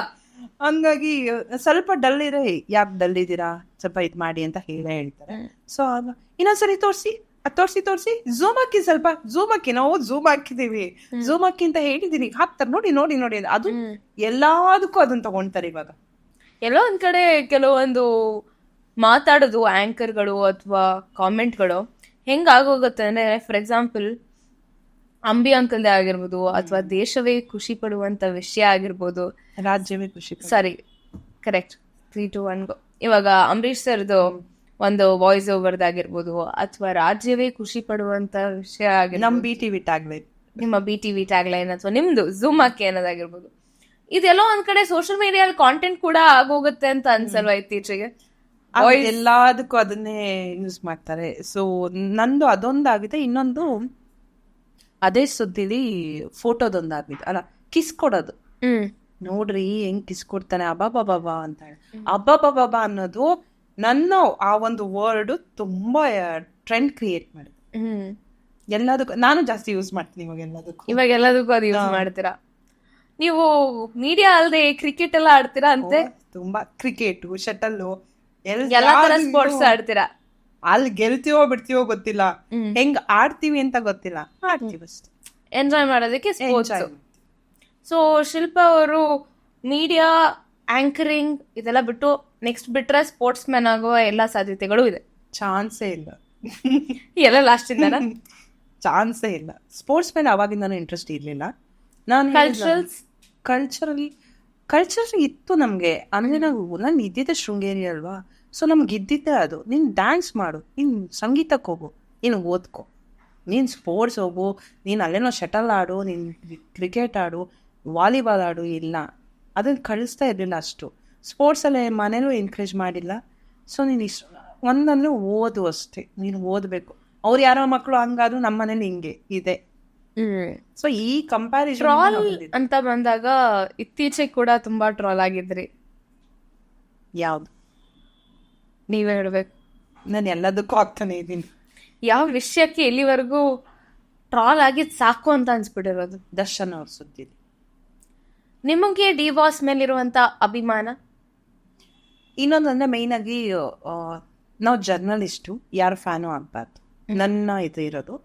ಇವಾಗ ಬಂದವರೆಲ್ಲ ಹಾಗೆ ಅನ್ಸೋದು ಫ್ಯಾನ್. ಈಗ ಯಾವುದೋ ಒಂದು ಫಿಲಮ್ ರಿಪೋರ್ಟ್ರು ಬಂದರೆ ಅಯ್ಯೋ ನಾನು ಅವ್ರ ಫ್ಯಾನ್ ಅಂತೇಳಿ ಫೋಟೋ ತೊಗೊತಾರೆ. ನಾನು ರೇರ್, ನಾನು ಫೋಟೋ ತೊಗೊಳೋದು ರೇರ್, ತೊಗೊಂಡಿಲ್ಲ ಅಂತ ನಾನು ಹೇಳಲ್ಲ. ನಾನು ತೊಗೊಂಡಿದ್ದೀನಿ, ನಾನು ಅವ್ರ ಹತ್ರ ಕೇಳೇ ತೊಗೊಂಡಿದ್ದೀನಿ. ಈವನ್ ಸುದೀಪ್ ಸರ್ ಮಿಸಸ್ ನಂಗೆ ತುಂಬ ಇಷ್ಟ. ಅವ್ರ ಹತ್ರ ನಾನು ಮ್ಯಾಮ್ ನಂಗೆ ನಿಮ್ಮ ಫೋಟೋ ಬೇಕು, ನಾನು ಜಾಸ್ತಿ ತೊಗೊಳಲ್ಲ ಯಾರ ಹತ್ರನೂ, ಬಟ್ ನಿಮ್ಗೆ ಬೇಕು, ಯಾಕಂದರೆ ನಂಗೆ ಆ ವ್ಯಕ್ತಿಯಿಂದ ಏನು ಕಲಿತೀನಿ ಅದು ನಂಗೆ ಇಷ್ಟ ಆಗಿ ನಾನು ತೊಗೊಳ್ತೀನಿ. ಸೊ ಹಂಗಾಗಿ ನನಗೆ ಆ ಫ್ಯಾನ್ ಮೂಮೆಂಟ್ ಬಂದಿಲ್ಲ. ದರ್ಶನ್ ಅವ್ರ ವಿಷಯದಲ್ಲೂ ಬಂದಿಲ್ಲ. ನಾನು ಮೆಜೆಸ್ಟಿಕ್ ರಿಲೀಸಾ ಅಥವಾ ಎಷ್ಟೋ ವರ್ಷ ಸಂಭ್ರಮ ಎಲ್ಲ ಹೋಟೆಲಲ್ಲಿತ್ತು. ಸೊ ಆ ಪ್ರೆಸ್ ಮೀಟ್ ಕವರ್ ಮಾಡೋಕೆ ಹೋದಾಗ ನಂಗೆ ಚಿಟ್ಚಾಟ್ ಬೇಕಿತ್ತು. ನಾನು ಒಳಗೆ ಹೋಗ್ಬಿಟ್ಟು ಸರ್ ಚಿಟ್ಚಾಟ್ ಕೊಡ್ತೀರಾ ಅಂತ ಕೇಳಿದೆ. ಹಾಂ ಆಯ್ತಮ್ಮ ಹೊರಗಡೆ ಬರ್ತೀನಿ. ಆಮೇಲೆ ಅವರೇ ಉಟ್ಕೊಂಡ್ಬಂದ್ಬಿಟ್ಟು ಆ ಎಮ್ ಎಲ್ ಎ ಅಂತ ಬಂದರು. ಆ ಎಮ್ ಎಲ್ ಎ ಅಂತ ಬಂದ್ಬಿಟ್ಟು ಕೊಟ್ಟರು, ಒಂದು 15 ನಿಮಿಷ ಕೊಟ್ಟರು. ಸೊ ಚೆನ್ನಾಗೇ ಇದ್ರು, ಅವ್ರಿಗೆ ಗೊತ್ತಿತ್ತು ನಾನು ಯಾರು ಅಂತ, ಅವರಿಗೂ ಗೊತ್ತಿತ್ತು. ಬಟ್ ಸುದ್ದಿ ಅಂತ ಬಂದಾಗ ಆಬ್ವಿಯಸ್ಲಿ ಅವ್ರು ನನ್ನ ಫ್ರೆಂಡೇ ಆಗಿರ್ಬೋದು, ನನ್ನ ಹತ್ರದವರೇ ಆಗಿರ್ಬೋದು, ಯಾರೇ ಆಗಿದ್ರು ಸುದ್ದಿನೇ. ಸೊ ಅವ್ರ ವಿಷಯದಲ್ಲಿ ತುಂಬ ಟ್ರೋಲ್ ಆಗಿದೆ. ಅವ್ರ ವಿಷಯದಲ್ಲಿ ಸಾಕಪ್ಪ ಅಂತ ಅನಿಸಿದೆ. ಅವ್ರ ವಿಷಯದಲ್ಲೂ ನೀನೇನು ಹಿಂಗೆ ಮಾಡ್ತೀಯ ಅಂತಲೂ ನಮ್ಮವರು ಕೇಳಿದ್ದಾರೆ, ನನ್ನ ಜೊತೆ ಇರೋರು ಕೇಳಿದ್ರು. ಅದು ಸಾಕು ಅನಿಸಿದೆ. You want to put a full stop to it. ಅದು ಕಮೆಂಟ್ಗಳು ನೋಡೋಕ್ಕಾಗಲ್ಲ, ಕೇಳೋಕ್ಕಾಗಲ್ಲ. ನಾನೇನೋ ಓಕೆ, ನಮ್ಮ ಮನೆಗಳಲ್ಲಿ ನಾನು ಹೇಳಿದ್ನಲ್ಲ ಆವಾಗ ಮೊದಲೇ ಹೇಳ್ದಂಗೆ ಶ್ರದ್ಧಾಂಜಲಿ ಫೋಟೋ ವೈರಲ್ ಮಾಡಿದ್ರೆ ಆವಾಗ ಮನೆಗೆಲ್ಲ ಅದು ವೈರಲ್ ಆಗಿತ್ತು. ಅವಾಗೆಲ್ಲ ತುಂಬ ಬೇಜಾರು ಮಾಡ್ಕೊಂಡಿದ್ದೆ, ಏನಿದು ಯಾಕೆ ಬೇಕಿತ್ತು, ನಿಂಗೆ ಬೇಕಾದು. ಸೊ ಹಾಗಾಗಿ ಆ ಕೆಟ್ಟ ಕಮೆಂಟು ನಾನು ಇವತ್ತು ಇಂಟರ್ವ್ಯೂ ಮಾಡಿ ನನ್ನ ಚಾನಲಲ್ಲಿ ಹೋದ್ರೂ ಕಮೆಂಟ್ ಹಾಕ್ತಾರೆ, ಇವಳೊಬ್ಳು ಆ್ಯಂಕರಾ, ಇವಳಿಗೊಂದು ಮಾತಾಡಕ್ಕೆ ಬರುತ್ತಾ, ಇವಳೊಂದು ಅದ ಅಂತ ಮಾತಾಡ್ತಾರೆ. ನನಗೆ ಆ ಕಮೆಂಟ್ ಎಲ್ಲ ನೋಡಿದಾಗ ಒಂದೊಂದ್ಸರಿ ನಗು ಬರುತ್ತೆ, ಯಾರಿರು ಅಂತ ಹೇಳಿ ಮಾಡೋಕ್ಕೆ ಕೆಲಸ ಇಲ್ಲ ಅಂತ. ಬಟ್ ಒಂದೊಂದ್ಸರಿ ಅನಿಸುತ್ತೆ ಯಾಕೆ ಹಾಕ್ತಾರೆ ಇದನ್ನು.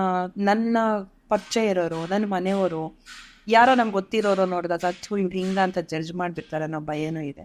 ಆ ಕಮೆಂಟ್ ಮಾತ್ರ ದಯವಿಟ್ಟು ಹಾಕಬೇಡಿ ಅಂತ ಹಾಕ್ಬಾರ್ದು. ನಾನು ಯಾರಿಗೂ ಕಮೆಂಟ್ ಹಾಕಲ್ಲ, ಯಾರಿಗೂ ಹಾಕೋದು ಬೇಡ, ನೆಸೆಸಿಟಿನೇ ಇಲ್ಲ. ನಮ್ಮ ಬಗ್ಗೆ ಇನ್ನೊಬ್ರಿಗೆ ಅದು ಎಫೆಕ್ಟ್ ಆಗುತ್ತೆ. ಅವ್ರ ಬಗ್ಗೆ ನಮ್ಗೆ ಏನೂ ಗೊತ್ತಿಲ್ಲ. ನಾನು ಕಮೆಂಟ್ ಹಾಕೋದ್ರಿಂದ ಅವ್ರಿಗೆ ಎಫೆಕ್ಟ್ ಆಗಲ್ಲ. ಕೆಲವ್ರಿಗೆ ಕರ್ಮ ರಿಟರ್ನ್ಸ್ ಅಂತಾರೆ. ಏನು ಕರ್ಮ ಮಾಡಿದ್ದೀನಿ? ನನ್ನ ಕೆಲಸ ನಾನು ಮಾಡಿದ್ದೀನಿ, ನನ್ನ ಸುದ್ದಿ ನಾನು ಓದಿದ್ದೀನಿ. ಇವತ್ತು ಯಾರೂ ನನಗೆ ಬಂದು ದುಡ್ಡು ಕೊಡ್ತಾ ಇಲ್ಲ, ನನ್ನ ಕಂಪನಿ ನಂಗೆ ಸ್ಯಾಲ್ರಿ ಕೊಡ್ತಾ ಇಲ್ಲ. ಎಥಿಕಲ್ ಜರ್ನಲಿಸಮ್ ಇತ್ತೀಚೆಗೆ ಎಲ್ಲೋ ಸತ್ತೋಗಿದೆ ಅಂತ ಅನ್ಸಲ್ಲ. ಎಥಿಕಲ್ ಜರ್ನಲಿಸಮ್ ಸತ್ತು ಹೋಗಿದೆ ಇಲ್ಲ. ನಿಂಗೆ ಏನು ಬೇಕೋ ಅದಿದೆ ಅಷ್ಟೇ, ನಿಂಗೆ ಏನು ಅನ್ಸುತ್ತೋ ಅದಿದೆ ಅಷ್ಟೇ. ನಾನು ಎಥಿಕಲ್ ಆಗಿ ನಾನು ಜರ್ನಲಿಸ್ಟ್ ಅಂದರೆ ನೀನು ಜರ್ನಲಿಸ್ಟೇ ಅಲ್ಲ, ನಿನ್ನ ತುಳಿದಾಗ್ತದೆ. ಫಸ್ಟ್ ಆಫ್ ಆಲ್ ಜರ್ನಲಿಸ್ಟೇ, ಕೆಲವ್ರು ನಾನು ತುಂಬ ಜರ್ನಲಿಸ್ಟ್ ಅಂತಾರಲ್ಲ, ಜರ್ನಲಿಸ್ಟ್ ಕ್ವಾಲಿಟಿನೇ ಇಲ್ಲ. ಇವನ್ ನನಗೂ ಇಲ್ಲ, ಅದನ್ನು ನಾನು ಹೇಳ್ತೀನಿ. ಅಂಥದ್ದಿರೋದು ತುಂಬ ಸೀನಿಯರ್ ಇರ್ತಾರಲ್ಲ, ಈ ಪೀರಿಯಡಲ್ಲಿ ಇದೆಲ್ಲ ಅವ್ರಿಗೆ ಮಾತ್ರ. ಈಗ ಬಂದರೆ ಯಾರಿಗೂ ಅಷ್ಟಿಲ್ವೇ, ನೀನು ಬೇಕಾ ಮಾಡ್ತೀಯ ಇಲ್ವಾ? ಎಲ್ಲಾನು TRP ಮತ್ತು ಸ್ಯಾಲ್ರಿ ಬೇಸ್ಡ್ ಆಗೋಗಿದೆಯಾ? ಸ್ಯಾಲ್ರಿ ಬೇಸ್ಡ್ ಅನ್ನೋಕ್ಕಿಂತ ಸ್ಯಾಲ್ರಿ ಹೌದು. ಈಗ ನಾನು 1 ವರ್ಷ ಮಾಡಿದ್ದೀನಿ ಅಂದರೆ ನಂಗೆ 1 ವರ್ಷ ಎಕ್ಸ್ಪೀರಿಯೆನ್ಸ್ ಇದೆ ಅಂದರೆ ಸೆಕೆಂಡ್ ಇಯರ್ಗೆ ನನ್ನ ಸ್ಯಾಲ್ರಿ ಜಾಸ್ತಿ ಆಗುತ್ತೆ. ಇವಾಗ ಬಂದವರಿಗೆ ಜಾಸ್ತಿ ಇದ್ದೇ ಇರುತ್ತೆ. ಇನ್ನೊಂದು ವ್ಯೂಸು ಕಮೆಂಟ್ಸು TRPಗೋಸ್ಕರ 100% ಮಾಡ್ತಾರೆ. ಇವತ್ತು ನಾನಾದರೂ ಅಷ್ಟೇ ಮಾಡ್ತೀವಿ. ಹಂಗಿದ್ರೇ ಓಡೋದು, ಹಂಗಿದ್ರೇ ಕಾಲ. ನಾವು ಇರೋದೇ ಡಿಜಿಟಲ್ ಯುಗದಲ್ಲಿ. ನನಗೆ ವ್ಯೂಸ್ ಬೇಕು, ಕಮೆಂಟ್ಸ್ ಬೇಕಂದ್ರೆ ನಾನು ಅದನ್ನು ಮಾಡಬೇಕು. ಇಲ್ಲ ನೀನು ಎಲ್ಲಿ ಕೂತಿದ್ದೆ ಅಲ್ಲೇ ಕೂತಿರ್ತೀನಿ. ಇವತ್ತು ನಾನು ನಿಮ್ಮನ್ನು ಅಳಿಸ್ಬೇಕು ಅಂತ ನಿಮ್ಮನ್ನು ಅಳಿಸಿ ನಾನು ನನಗೆಲ್ಲೋ TRPನೋ ನನಗೆಲ್ಲೋ ನಂದು ಇದು ವೈರಲ್ ಆಗುತ್ತೆ, ನಾನು 100% ಅಳಿಸ್ತೀನಿ ನಿಮ್ಮನ್ನು. ಏನೋ ಒಂದು ಕೆದಕಿ ನಿಮ್ಗೆ ಎಮೋಷ್ನಲ್ ಮಾಡ್ತೀನಿ ನಾನು. ಸೊ ಅದು ನನ್ನಿದು ಅಂದರೆ ನನಗೆ ಅದು ಬೇಕಿರುತ್ತೆ. ಅದು ಹೌದು, ಅದು ಇವಾಗ ಆಗೋದೇ ಹಂಗೆ ಅಲ್ಲ. ಇವತ್ತು ನಾನಾದ್ರೂ ಒಂದು ರೀಲ್ಸ್ ಮಾಡಾಕ್ತೇನೆ, ನಂಗೆ ವ್ಯೂಸು ಲೈಕ್ಸ್ ನಾನು ನೋಡ್ತೀನಿಲ್ವ, ಎಷ್ಟು ವ್ಯೂಸ್ ಆಗಿದೆ, ಎಷ್ಟು ಲೈಕ್ಸ್ ಬಂದಿದೆ, ಎಷ್ಟು ಶೇರ್ ಆಗಿದೆ, ನೋಡಿ ನಂಗೆ ಇಷ್ಟು ಶೇರ್ ಆಗಿದೆ ಈ ವಿಡಿಯೋಕ್ಕೆ ಅಂತ ನಾವೇ ಹೇಳ್ತೀವಿ. ಸೊ ಇದೆ, ಮೀಡಿಯಾದಲ್ಲಿದೆ. ಎಲ್ಲೋ ಒಂದು ಕಡೆ digital and views TRP matter ಆಗ್ತದೆ. ಅದರಿಂದ ಜರ್ನಲಿಸಮ್ ಮೊದಲಿದ್ದಕ್ಕೂ ಇವಾಗಕ್ಕೂ ವ್ಯತ್ಯಾಸ ಬಂದಿದೆ. ಜರ್ನಲಿಸಮಲ್ಲಿ ವ್ಯತ್ಯಾಸ ಇರಲಿಲ್ಲ, ಬಟ್ ಇವಾಗಿನ ಕಾಲದಲ್ಲಿ ಏನಾಗಿದೆ ಅಂದರೆ, ನಾನು ಎಲ್ಲ ಯೂಟ್ಯೂಬ್ ಚಾನಲ್ ಅಂತ ಹೇಳಲ್ಲ, ಕೆಲವರು ಹೇಗೆ ಮಾಡ್ತಿದ್ದಾರೆ ಅಂತ ಅಂದರೆ, ಫಾರ್ ಎಕ್ಸಾಂಪಲ್ ಒಂದು ಹೀರೋಯಿನ್ನು ಅವಳ ಕೆಳಗಿಂದ ಮೇಲಿಂದ ಕೆಳಗೆ ತೋರಿಸ್ತಾರೆ. ಪಾಪ ಅವ್ರ ಲೈಫ್ ಏನಾಗುತ್ತೆ, ನೆಕ್ಸ್ಟ್ ಏನು ಅಂತ ಅದು ನೋಡೋಲ್ಲ. ಅವಾಗ ಏನಾಗುತ್ತೆ ಅಂದರೆ, ಆ ಶಾರ್ಟ್ ನಮಗೆ ಸಿಕ್ಕಿಲ್ಲ, ಅದ್ಯಾವುದೋ ಯೂಟ್ಯೂಬ್ ಚಾನಲ್ ಅವ್ರಿಗೆ ಸಿಕ್ಕಿದೆ. ನೀವೇನು ಮಾಡ್ತಿದ್ರಿ ಆ ಪ್ರೆಸ್ ಮೀಟಲ್ಲಿ? ನಿಮಗೆ ಕ್ಯಾಬ್ ಕೊಡ್ತೀವಿ, ಕ್ಯಾಮ್ರಾಮ್ಯಾನ್ ಕೊಡ್ತೀವಿ, ನಿಮಗೆ ಫೆಸಿಲಿಟಿ ಇದೆ. ಅವರಿಗೆ ಕ್ಯಾಬ್ ಇಲ್ಲ, ಕ್ಯಾಮ್ರಾಮ್ಯಾನ್ ಇಲ್ಲ, ಏನಿಲ್ಲ, ಒಂದು ಮೊಬೈಲ್ ಇಟ್ಕೊಂಬರ್ತಾರೆ. ಅವ್ರಿಗೆ ಅಂಥ ಶಾರ್ಟ್ ಸಿಗುತ್ತೆ, ಅವ್ರಿಗೆ ಅಷ್ಟು ಚೆನ್ನಾಗಿ ಹಾಯ್ ಅಂತ ಹೇಳಿ ಮಾತಾಡಿಸ್ತಾರೆ, ನಿಮಗೆ ಯಾಕೆ ಸಿಕ್ಕಿಲ್ಲ ಅನ್ನೋದು ಕೇಳ್ತೀನಿ. ಅದರಿಂದ ಎಷ್ಟು ಜನದ ಲೈಫ್ ಹೋಗುತ್ತೆ ಅನ್ನೋದು ಗೊತ್ತಿಲ್ಲ. ಪಾಪ ಇತ್ತೀಚೆಗೆ ತುಂಬ ಜನ ಅದೇ ಎಫೆಕ್ಟ್ ಆಗಿದೆ. ಸೊ ಇದೆ, ಕಷ್ಟ ಇದೆ. ಇವಾಗ ಡಿಜಿಟಲ್ ಯುಗದಲ್ಲಿ ನಾವು ಕಷ್ಟ ಇದೆ. ಮುಂದೆ ಪ್ಯಾಪರಾಜಿ ಕಲ್ಚರ್ ಇಂದ ಎಲ್ಲೋ ಮೀಡಿಯಾ ಎಫೆಕ್ಟ್ ಆಗ್ತಿದೆ. ಯಾಕಂತ ಹೇಳ್ತೀನಿ, ಫಾರ್ ಎಕ್ಸಾಂಪಲ್ ಒಂದು ಪ್ರೆಸ್ ಮೀಟ್ ಅಂತ ಇರುತ್ತೆ, ಅವಾಗ ನಮ್ಗೆ ಇದ್ದಿದ್ದು 15 ಕ್ಯಾಮ್ರಾಗಳು, 10 ಕ್ಯಾಮ್ರಾಗಳು, ಮಿನಿಮಮ್ 15, ಮ್ಯಾಕ್ಸಿಮಮ್ 15. ಎಲ್ರಿಗೂ ಗೊತ್ತಿರುತ್ತೆ. ಆ ಜರ್ನಲಿಸ್ಟ್ ಇವತ್ತು ಶಿಲ್ಪಾನ ಎಲ್ರಿಗೂ ಗೊತ್ತಿರುತ್ತೆ, ಬಂದವ್ರು ಎಲ್ರಿಗೂ ಗೊತ್ತಿರುತ್ತೆ. ಬಟ್ ಆಮೇಲೆ ಹೋಗ್ತಾ ಏನಾಯ್ತು ಗೊತ್ತಾ, ಇಷ್ಟಿದ್ದಿದ್ದು ಕ್ಯಾಮ್ರಾಗಳು ಇಷ್ಟಾಗಕ್ಕೆ ಸ್ಟಾರ್ಟ್ ಆದ್ವು. ಆಮೇಲೆ ಈಗ ಜಾಗನೇ ಇಲ್ಲ ಕ್ಯಾಮ್ರಾಗಳಿಗೆ. ಆಮೇಲೆ ನಿಮಗೆ ಇವನ್ ನಾವು ಕ್ವಶನ್ ಕೇಳೋದಕ್ಕೂ ಅವ್ರ ಕ್ವಶನ್ ಕೇಳೋಕ್ಕೂ ಡಿಫ್ರೆನ್ಸ್ ಇರುತ್ತೆ. ಇವತ್ತು ನೀವು ಖುಷಿಯವ್ರು ನಂಗೆ ತುಂಬ ಚೆನ್ನಾಗಿ ಕಾಂಟ್ಯಾಕ್ಟ್ ಇದ್ದೀರಾ, ಪರಿಚಯ ಇದ್ದಾರೆ ಅಂದಾಗ ನೀವು ನನಗೆ ತಮಾಷೆಗೆ ಏನು ಶಿಲ್ಪ ನೀನು ಅಂತ ಹೇಳ್ತೀರಾ. ಆದರೆ ಅದು ಏನಾಗುತ್ತೆ ಗೊತ್ತಾ, ಮೀಡಿಯಾದವ್ರಿಗೆ ಚಡಿ ಬಿಡಿಸಿದ ಖುಷಿ ಸಮಥಿಂಗ್ ಏನೋ ಅಂತ ಬರುತ್ತೆ, ಟ್ಯಾಗ್ಲೈನ್ ಆಯ್ತಾ, ಟ್ಯಾಗ್ಲೈನ್ ಬರುತ್ತೆ. ಆ್ಯಂಡ್ ಆ ಪ್ರೆಸ್ ಮೀಟ್ನ ಹಾಳು ಮಾಡ್ತಾರೆ. ಆ ಪ್ರೆಸ್ ಮೀಟ್ ಪಾಪ ಪ್ರೊಡ್ಯೂಸರು ತುಂಬ ಕಷ್ಟಪಟ್ಟು ಪ್ರೆಸ್ ಮೀಟ್ ಮಾಡಿರ್ತಾರೆ, ಅಲ್ಲೋ ಅದ್ಲೂ ಏನು ಅಂತ ಅಂದೇ ಮಾಡಿರ್ತಾರೆ. ಸೊ ಈ ಥರ ಇವಾಗ ನಡೀತಿರೋದೇ ಈ ಥರ. ಇದಕ್ಕೆ ಮೀಡಿಯಾದವ್ರಿಗೂ ಅವ್ರಿಗೂ ವರ್ಸಸ್ ಆಗ್ತಾನೆ ಇದೆ, ಗೊತ್ತಿಲ್ಲ ಮುಂದೆ ಏನಾಗುತ್ತೆ ಅಂತ ಹೇಳ್ಬಿಟ್ಟು. ಸೊ ಯೂಶ್ವಲಿ ಒಂದು ಆಂಕರ್ ಆಗಿ ಒಂದು ಪೊಸಿಷನ್ ಅಲ್ಲಿ ಕೂತ್ಕೊಂಡು ಒಬ್ರು ಆಕ್ಟರ್ನ ಇಂಟರ್ವ್ಯೂ ಮಾಡೋದಕ್ಕೂ ಹೋಗ್ತಾ ಬಾಂಡಿಂಗ್ ಬಿಲ್ಡ್ ಆಗ್ತಾ ಹೋಗುತ್ತೆ. ಅವಾಗ ಅನ್ಸುತ್ತೆ, ಇವರ ಈ ಕ್ಯಾರೆಕ್ಟರ್ ನನಗೆ ಗೊತ್ತಿಲ್ಲ, ಪ್ರಾಬಬ್ಲಿ ಇದನ್ನ ನಾನು ಜನರ ಮುಂದೆ ತರ್ಬೋದು, ಈ ಒಂದು ಬಾಂಡಿಂಗ್ ಇಷ್ಟು ಒಳ್ಳೆಯವರು ಅಂತ ಅನ್ಸಿರೋಂಥ ಒಂದು ಆಕ್ಟರ್ ಬಗ್ಗೆ ಏನಾದ್ರು ಹೇಳಬೇಕು ಅಂದರೆ, ನಾನು ಎಲ್ಲರನ್ನೂ ಸಾಮಾನ್ಯ ಮಾಡಿದ್ದೀನಿ. ದೊಡ್ಡವ್ರನ್ನೂ ಮಾಡಿದ್ದೀನಿ, ಇವಾಗ ಬಂದಿರೋ ಜೂನಿಯರ್ಸ್ನೂ ಮಾಡಿದ್ದೀನಿ. ಎಲ್ಲಾರನ್ನೂ ನೋಡಿದಾಗ ನನಗೆ ತುಂಬ ಅನಿಸಿರೋದು ಇತ್ತೀಚೆಗೆ ಬಂದಿರೋ ಒಬ್ಬ ವ್ಯಕ್ತಿನ, ಯಾರೋ ಅಲ್ಲ, ಧನ್ವೀರ್.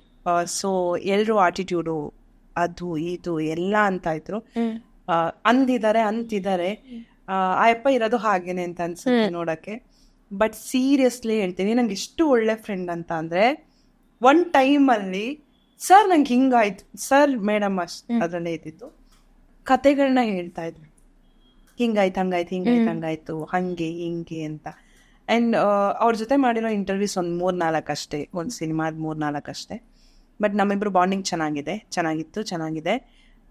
ತುಂಬ ಅಂದರೆ ಆ ವ್ಯಕ್ತಿನ ಹೊರಗಡೆಯಿಂದ ನೋಡಿದಾಗ ಹುಡುಗಿರ್ದು ಅದು ಅವ್ರ ಹಾಗೆ ಆಟಿಟ್ಯೂಡು, ದುರಹಂಕಾರ, ಅವರೇನು ಅವ್ರ ಅಪ್ಪನಿಂದ ಸೀರಿಯಸ್ಲಿ ಆ ಮನುಷ್ಯ ಹಂಗಿಲ್ಲ, ತುಂಬ ಚೇಂಜ್ ಇದೆ ಲೈಫಲ್ಲಿ, ತುಂಬ ಚೇಂಜ್ ಅವ್ರ ಲೈಫಲ್ಲೂ ಆಗಿದೆ. ಆ ಥರ ಫಿಲಮಲ್ಲಿ ಅಥವಾ ಏನೋ ಇಂಟರ್ವ್ಯೂ ನೋಡಿರೋ ಥರ ಅವರಿಲ್ಲ. ಓಕೆ, ಒಂದು ಈ ಫೀಲ್ಡಲ್ಲಿ ಇರುವಂಥ ವ್ಯಕ್ತಿಗೆ ಅವಾರ್ಡ್ಸ್ ಎಷ್ಟು ಮುಖ್ಯ ಆಗುತ್ತೆ? ತುಂಬ ಮುಖ್ಯ ಆಗುತ್ತೆ. ನಮ್ಗೆ ಚಿಕ್ಕ ಅವಾರ್ಡ್ ಕೊಟ್ಟರು ಮುಖ್ಯ ಆಗುತ್ತೆ. ನನ್ನ ಐಡೆಂಟಿಫೈ ಮಾಡಿದಾರಲ್ಲ, ಅವಾರ್ಡ್ ಒಂದು ಪಾರ್ಟ್ ಆದರೆ ಇನ್ನೊಂದು ಪಾರ್ಟ್ ಜನ ಐಡೆಂಟಿಫೈ ಮಾಡ್ತಾರಲ್ಲ, ಅದು ಖುಷಿ ಆಗುತ್ತೆ. ಇನ್ನೊಂದು ಕಡೆ ಅವಾರ್ಡ್ ಆಬ್ವಿಯಸ್ಲಿ ಅವ್ರಿಗೆ ಬಂದಿದೆ, ನಂಗೆ ಬಂದಿಲ್ವಲ್ಲ, ನಾನು ಏನು ಕಮ್ಮಿ ಇದ್ದೆ ಅವ್ರಿಗಿಂತ, ನಾನು ಅವ್ರಿಗಿಂತ ಚೆನ್ನಾಗಿ ಮಾಡ್ತೀನಲ್ಲ, ಇದು ಬರುತ್ತೆ.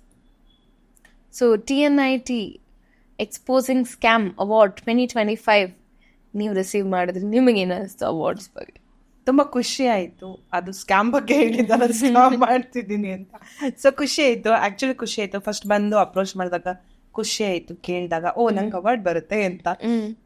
ಬೇರೆ ಅವಾರ್ಡ್ ಬಂದಿತ್ತು, ಬಟ್ ನಿಮ್ಮದು ತುಂಬ ಚೆನ್ನಾಗಿ ಬಂದಿತ್ತು, ಚೆನ್ನಾಗಿ ನೀವು ಕೊಟ್ರಿ ಎಲ್ಲರಿಗೂ, ನನಗೆ ಅಂತ ಅಲ್ಲ, ಎಲ್ಲರಿಗೂ ರೆಕಗ್ನೈಸ್ ಮಾಡಿ. ಬೇರೆ ಬರೀ ಆ್ಯಂಕರ್ಸು, TV ಮುಂದೆ ಬರೋರು, ಕ್ಯಾಮ್ರಾ ಮುಂದೆ ಬರ್ತಿದ್ರೆ ಕೊಟ್ಟಿಲ್ಲ, ಬೇರೆಯವ್ರನ್ನ ಐಡೆಂಟಿಫೈ ಮಾಡಿದ್ರಿ. ಬರೀ ನಮ್ಮ ಕನ್ನಡ ಮಾತ್ರ ಅಲ್ಲ, ಬೇರೆ ಲ್ಯಾಂಗ್ವೇಜ್, ಸೌತ್ ಇಂಡಿಯನ್ ಮೀಡಿಯಾ ಮಾಡಿದ್ರಿ. ಆ್ಯಂಡ್ ಸಾಮಾನ್ಯವಾಗಿ ಜನ ನೋಡಿದಾಗ ಕ್ಯಾಮ್ರಾಮ್ಯಾನ್ನ ನೋಡ್ತಾರೆ, ಕ್ಯಾಮ್ರಾಮ್ಯಾನ್ನ ನೋಡೋದೇ ಇಲ್ಲ ಯಾರು.